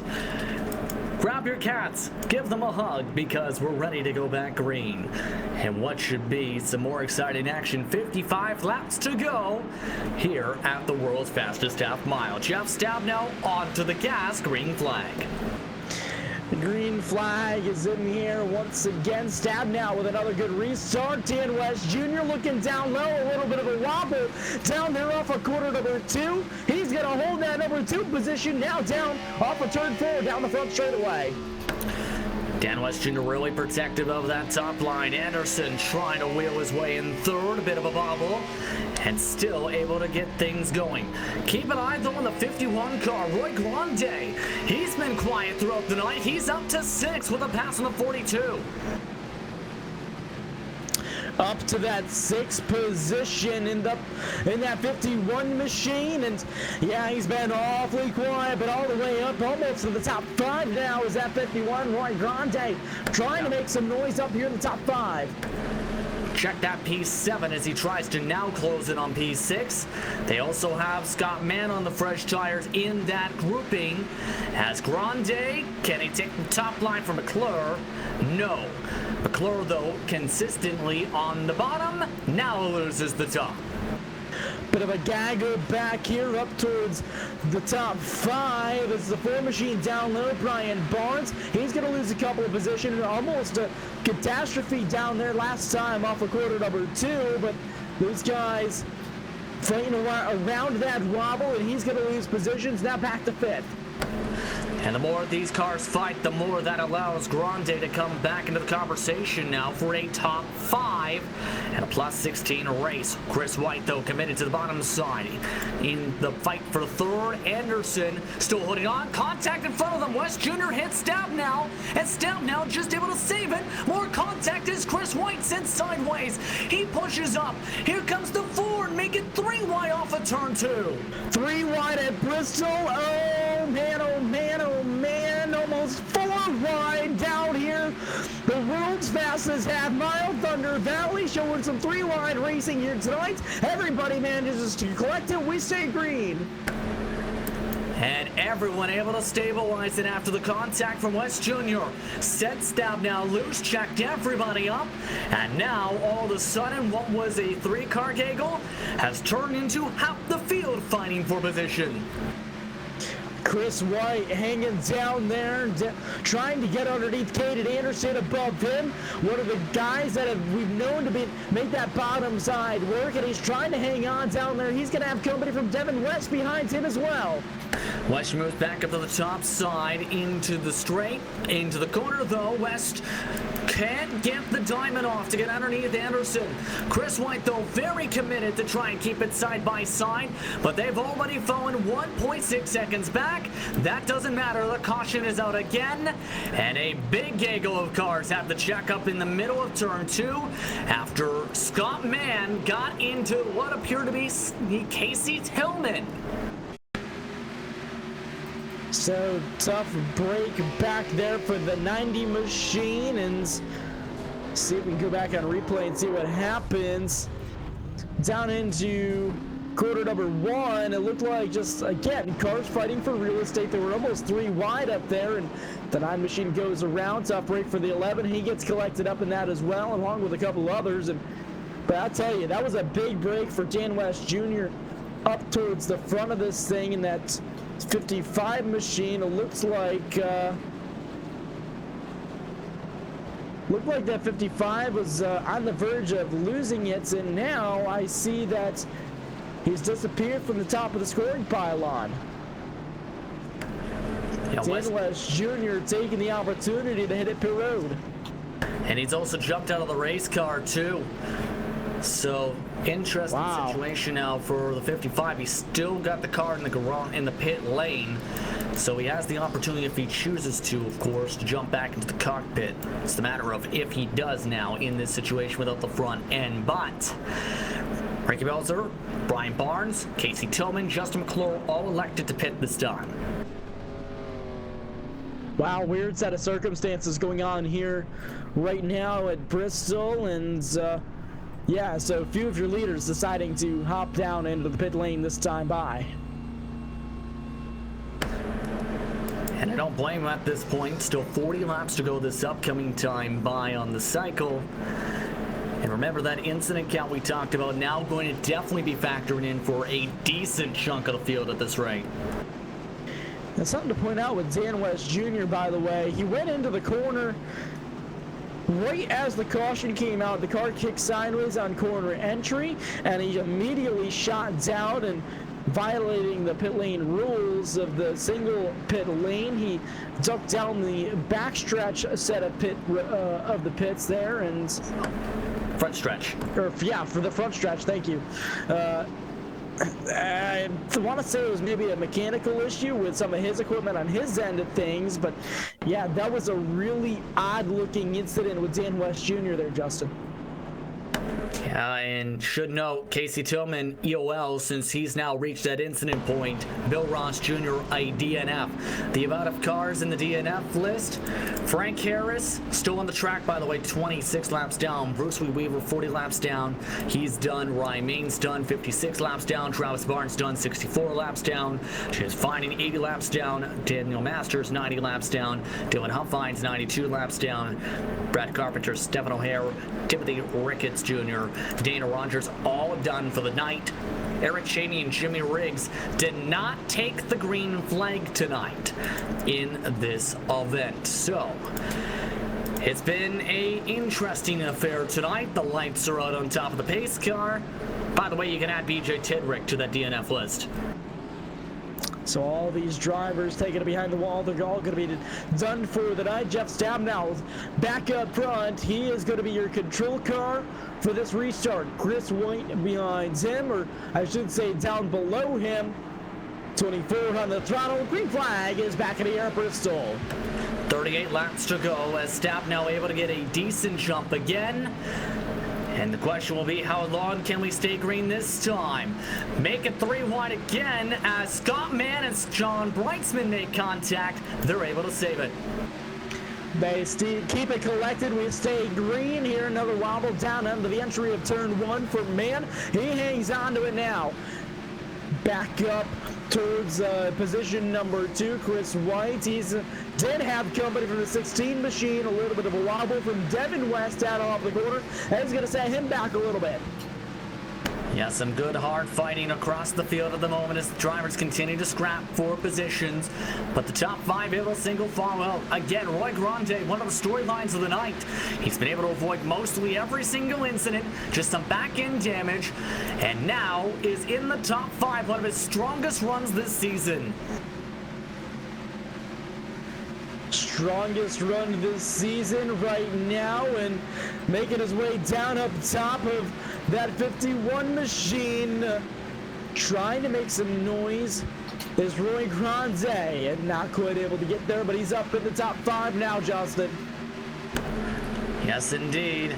As Mann still looking to use the tires to the point where he's sending them very hard in the 90 car. Closed up 2 car lengths to Devin West. He is really abusing the tires to try and gain time. That he is, and he's got the freshest tires of a lot of these guys, at least towards the front of this event right now. But gaining time on Devin West in front of him. He's knocking on the back door now. Now he's going to duck underneath the 16 machine. It's going to be side by side down at a turn 4. Gonna get the pass done though on the inside. It's been very tricky in turn 4. Will he be able to get the run this time? Mann shows the nose. Doesn't send it though. He elects to stay single file. He'll also be joined by Sean Brightsman in just a moment as he's now a car length back of the fight. Sean Brightsman trying to make his way back up towards the front of this event. We know that 46 has speed. He got caught up in an earlier incident. Now riding that 5th position. They're going to be side by side in front of him.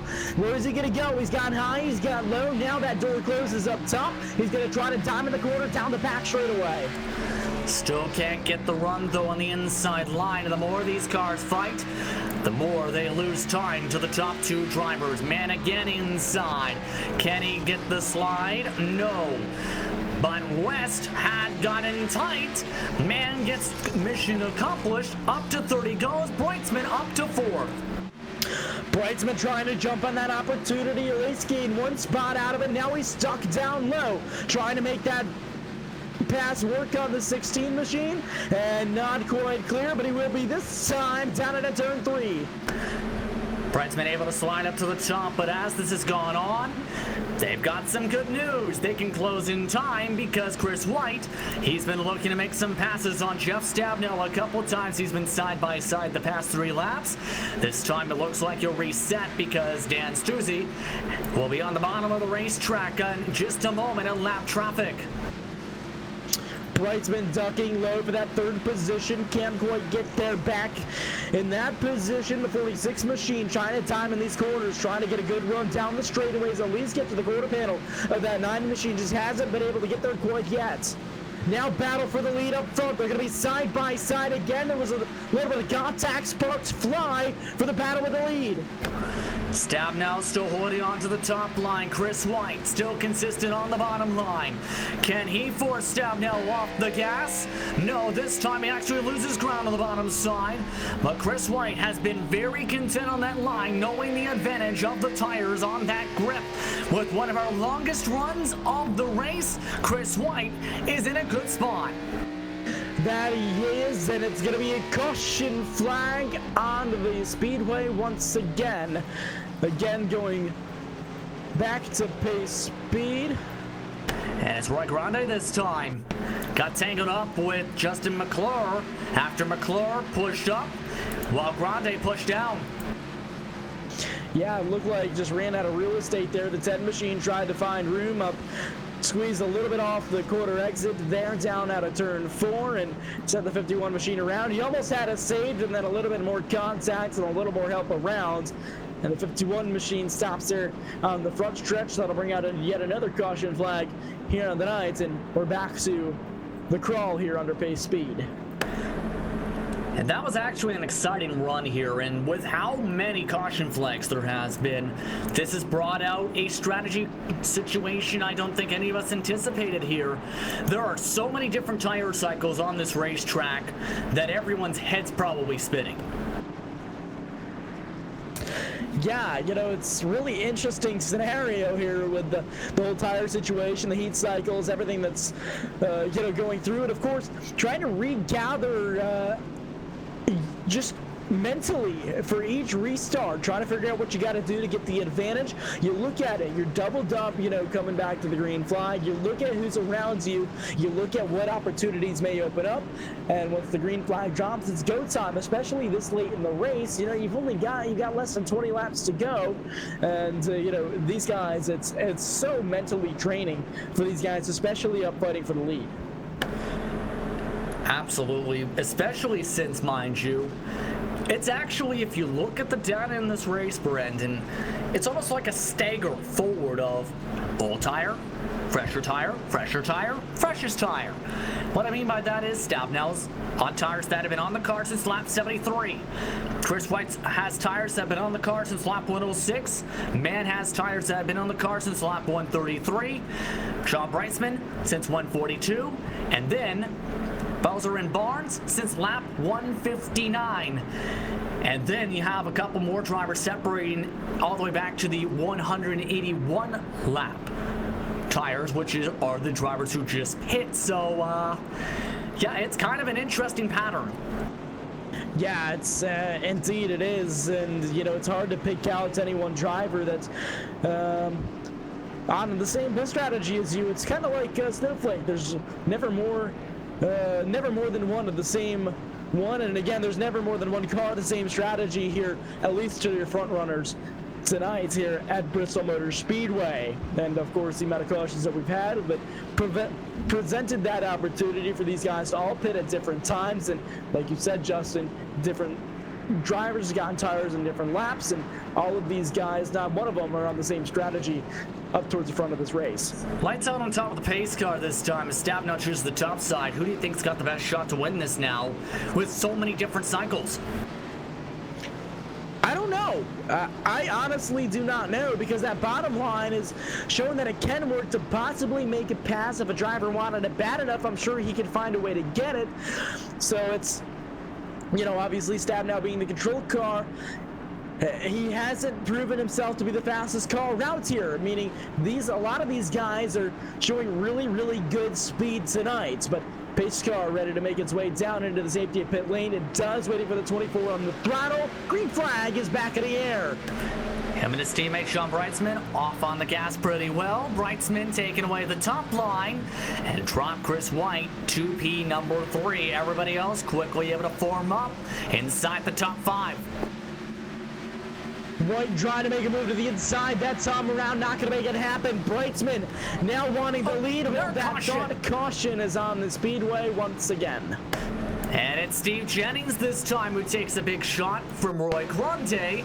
Jennings ended up having to get off the gas off the corner to make sure he didn't run into Paulison. Instead, he gets ran over by Toyota Camry. Yeah, the 51 machine nowhere to go there, and out tough break, and a hard hit for that 11 machine up into the inside wall there. And for Jennings, that was a massive hit for that race car. And the caution flags at this point, I think, Brandon, are really helpful for Jeff Stabnow, because the less laps he has to deal with, the less laps he has to defend. Yeah, I mean, you know, I'm sure Stabnow wants to go green flag racing, but he wouldn't be opposed to running the rest of this thing where he is a guaranteed spot in the lead here. So, but Sean Bright's been hungry for the win behind him in that 46 machine. He's worked his way back from the back of this pack just a couple of times already. He was involved in earlier incidents, and he's ready for that awesome recovery up here in that 46 machine, trying to fight for the race win here tonight. What do you think that discussion is like right now with two friends and teammates, 1 and 2, in that Bright Spice Radio team channel these drivers have tonight? I'm sure it's interesting. I know that they're not going to give each other any room, and them being friends, it's just going to be that much closer to racing. These guys kind of know what they're going to do. They kind of know what their next move is going to be because they've raced with each other for so long. I think it's going to be an interesting battle up front. Very curious to see how this run goes once we get back in our green. 11 to go when we get towards the start and finish line. This time by, to reset the top 10, Stabnow, Breitzman, White Man, Brian Barnes, Devin West, Ricky Belzer, Audenbacher, Paulson, Grande. Your top 10. Should note, if need be, there are 2 possible green-white checkered attempts. Chances of using them tonight, Brandon? Very high. That's my answer. I don't blame you. Chances of using green-white checkers tonight, I think, is a very strong possibility. So right now we're 11 laps to go, and this thing could be the realm of possibility of like 20 laps to go if we use the green-white checkers. We don't know yet. Don't speak it into existence. I think some of these drivers want to finish the race. Let's put it that way as we come to 10 laps to go. 2 to green on the pace car, by the way. 1 to go signal coming up. Casey Tillman has now reached an incident point limit at 4 laps down. He will be given an end of longest line penalty for this start. 21 cars are remaining on racetrack. 14 of them are on the lead lap. Jeff Stabnow ready to bring them to the roar of the green flag at the 1 to go signal this time. So all of these guys gonna stack up, double up, get ready to go green flag racing for what could maybe be the last time of the nights, and I don't count out that opportunity of a possible green-white checkered with the way that the trends have been working here tonight. But anyways, Jeff Stabnow, that 24 machine, ready to get the field back underway. Sean Breitzman just below him in the 46 machine. We know that all of these guys behind Stabnow, including Stabnow himself, are hungry for a win. They're on the throttle. Green flag is back in the air. Good launch from Stabnow. Breitzman stuck in a fight for second with Scott Manning. Keep an eye on those drivers on the top. A lot of them have much fresher tires compared to the front runners. That allows Mann to jump quickly to second. Here comes Devin West.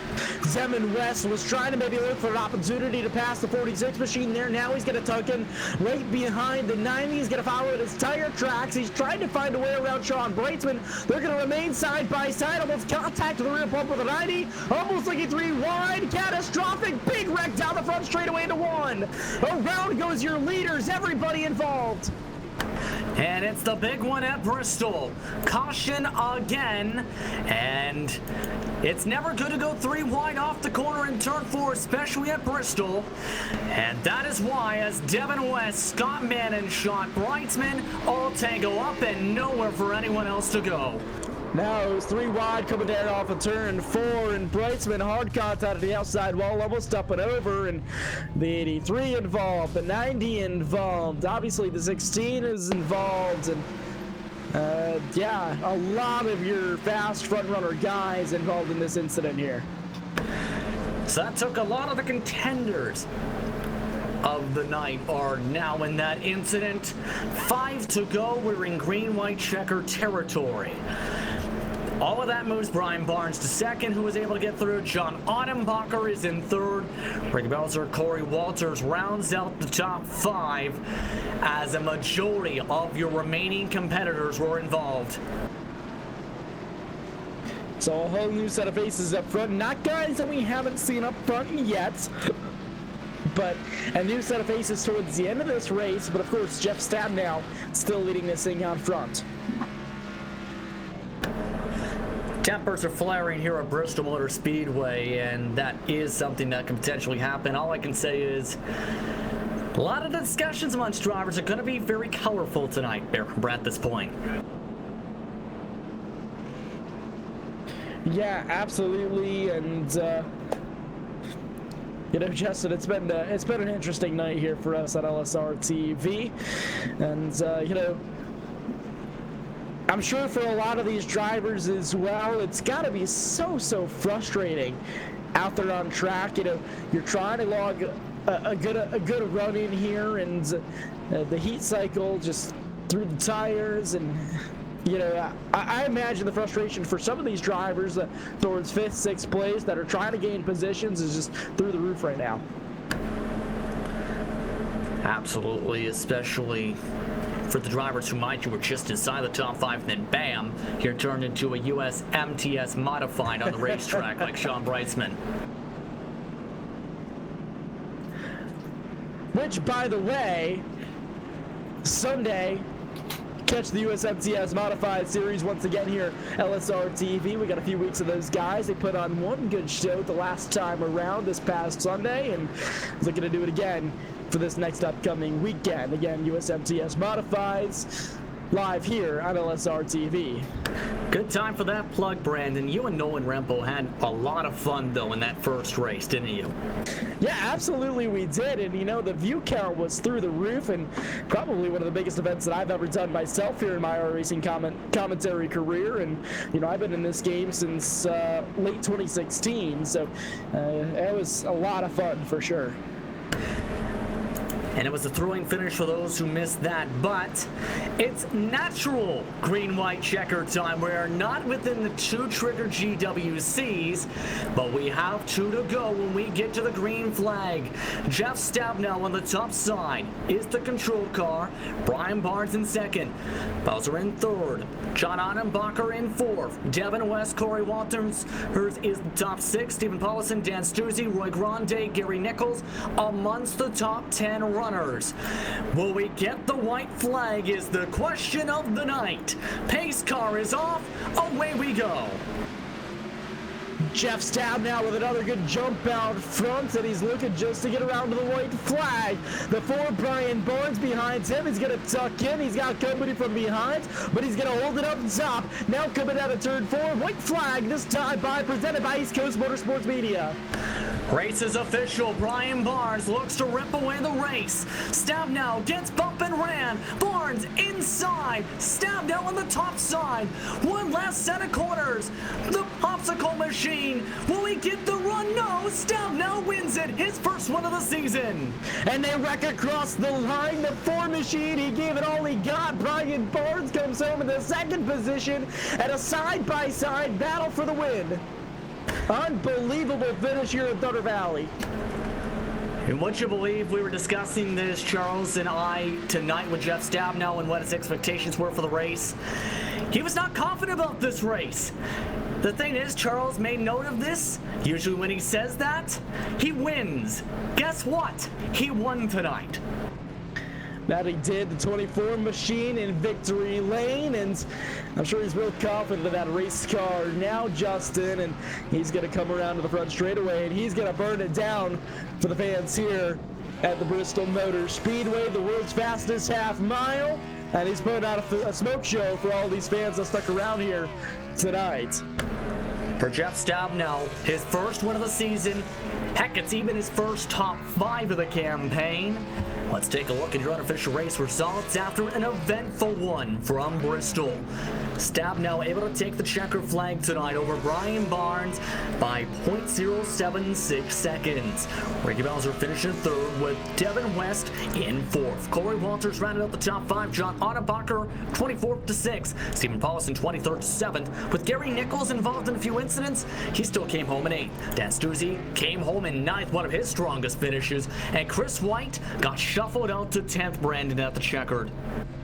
Justin McClure coming from 21st to 11th. He gained 10 spots at the night, finishing that 12th position. It's going to be William Fletcher. Roy Grande, tough night for him. He finishes 13th. Finishing 14th, Steve Jennings. 15th is Sean Brightsman. He was a contender up front. He finishes 5 laps down, and tough night for him. Casey Tillman finishing 16th. 17th, Carl Burke. Dan Lother finishing that 18th position. 19th is Scott Mann. Another tough night for him. And Daryl Daryl Tidrick finishing in the 20th position, Justin. Frank Harris finished 21st. Amongst one of the many drivers double-digit laps down, Bill Ross Jr., the first DNF. Seth Frazier, 44 laps down in 23rd. Dan West Jr., 24th. Kaden Anderson, 25th. Bruce Lee Weaver, 26th. Ryan Maines, Travis Barnes, James Vining, Daniel Masters round out your top 30 tonight. So, ladies and gentlemen, and we're going to try to gather up all the drivers we need here for the post-race show and post-race interviews. We're going to go to a quick commercial break. We'll be right back with you here on LSR TV.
Welcome back to LSR TV's coverage of the Northwest Cup Series from the virtual Bristol Motor Speedway in Bristol, Tennessee.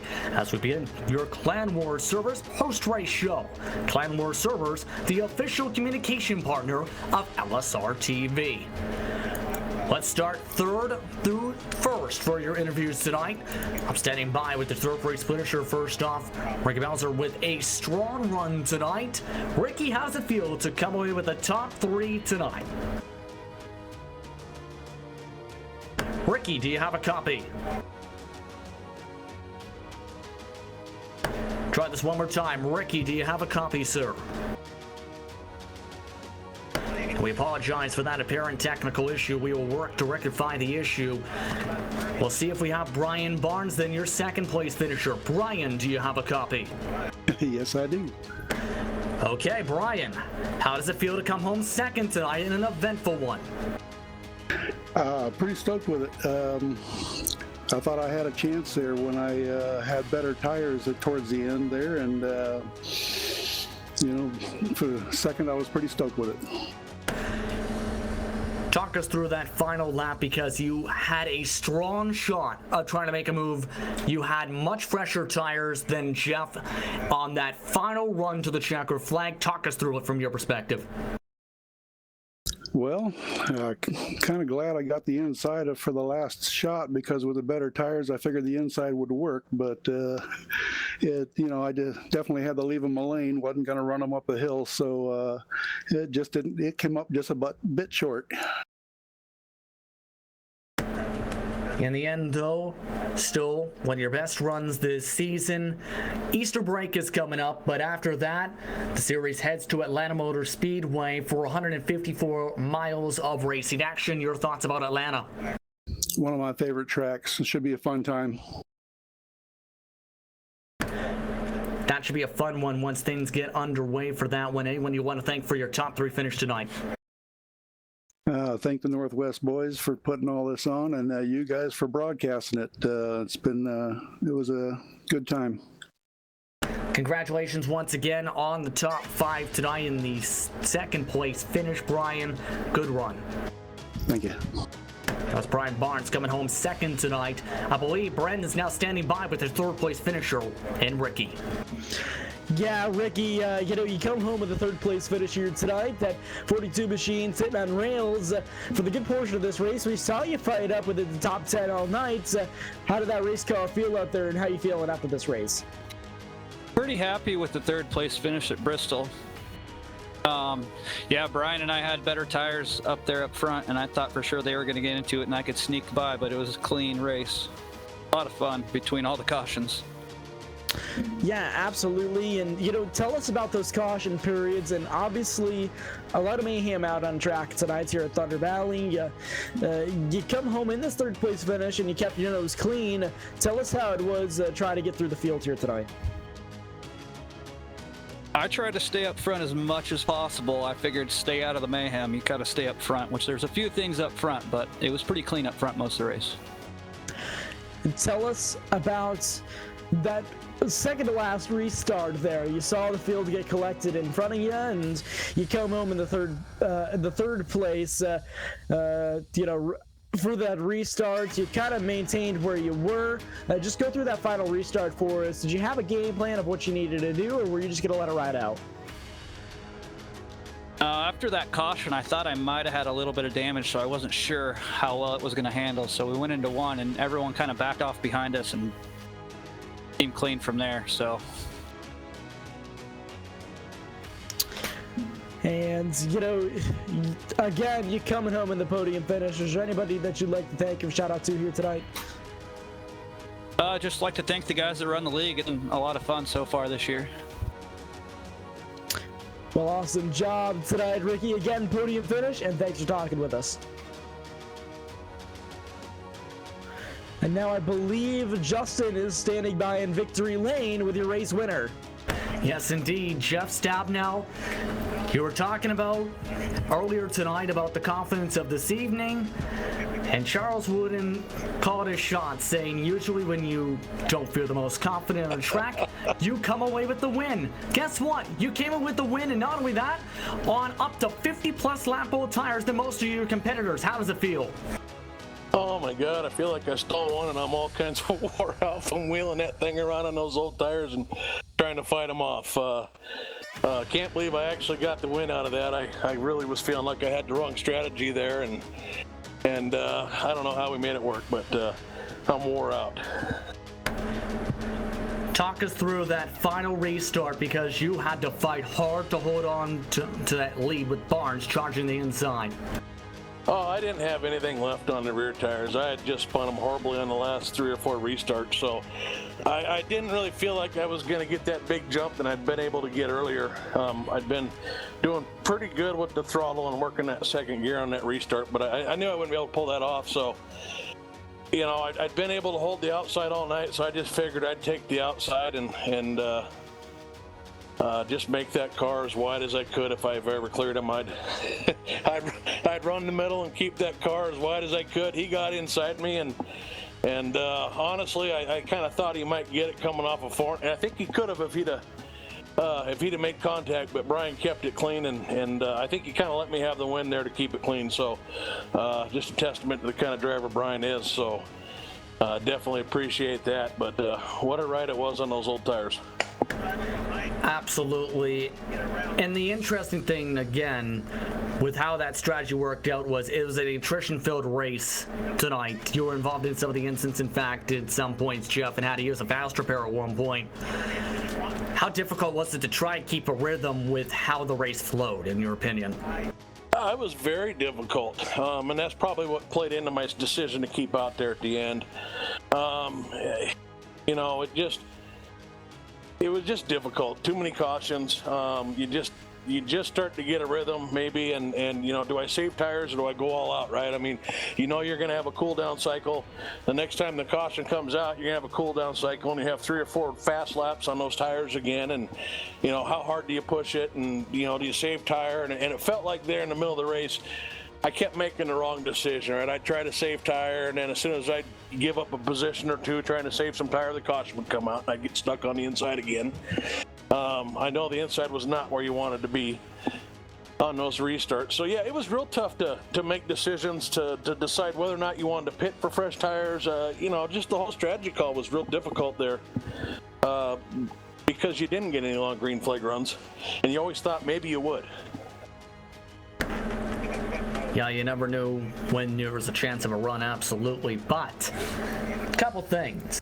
One, tonight's win is not only your first win of the season, your first top 5. Second, you're up in the top 4, now in the points. Third, you get a week off before you go to Atlanta. How are you feeling about the early part of your season for your preparation to Hotlanta after Easter? I think we went 6 races last year before I even finished one, so we're off to a fantastic start. Gonna probably use the off week here, maybe get a little prep work in for the Roval actually, and looking forward to Atlanta. I love that track. Anyone you want to thank before we let you go? Yeah, absolutely. We got to thank Walls Beard Co. for sponsoring the league. We got to thank LSR TV for also sponsoring the league and all the work they do to just put on a fantastic show. You guys are amazing, and there's so much work that goes into that. So huge thanks to you, and big shout out to the admins that had to deal with all those upset drivers. Every time a caution flag flew, there was about 4 or 5 upset drivers tonight. So huge shout out to the drivers committee and the admins tonight. Thanks, Justin. Thank you very much for the time, Jeff. Congratulations on the victory. Bet. That was Jeff Stabnow coming home with his first victory of the campaign and the Too Tough to Chain 200. Boy, was it a wild one tonight. Your top 5 in points entering tonight, by the way. Dan West Jr. in the lead by 24 points. Chris White up to 2nd. Seth Frazier dropped to 3rd, 30 points back of the leader. Jeff Stabnow up to 4th, 32 points back of the leader. And Stephen Paulison, despite some ups and downs in just 2 top 10s, rounds out your top 5. But Brandon, boy, was it an interesting one. I believe you have our final thoughts.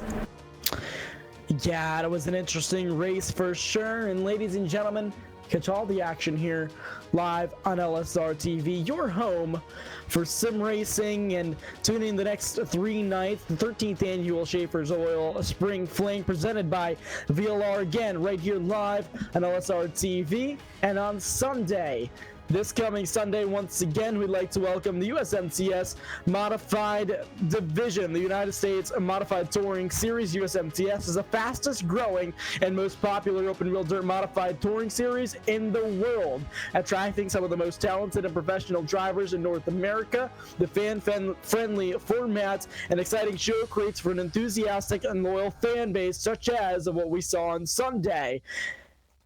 The USMTS routinely competes in front of capacity crowds. For more information, visit usmts.com. Again, that's usmts.com. Catch them on Sunday, and of course, over the course of the next 3 nights, you can catch the 13th annual Schaefer's Oil Spring Fling presented by VLR.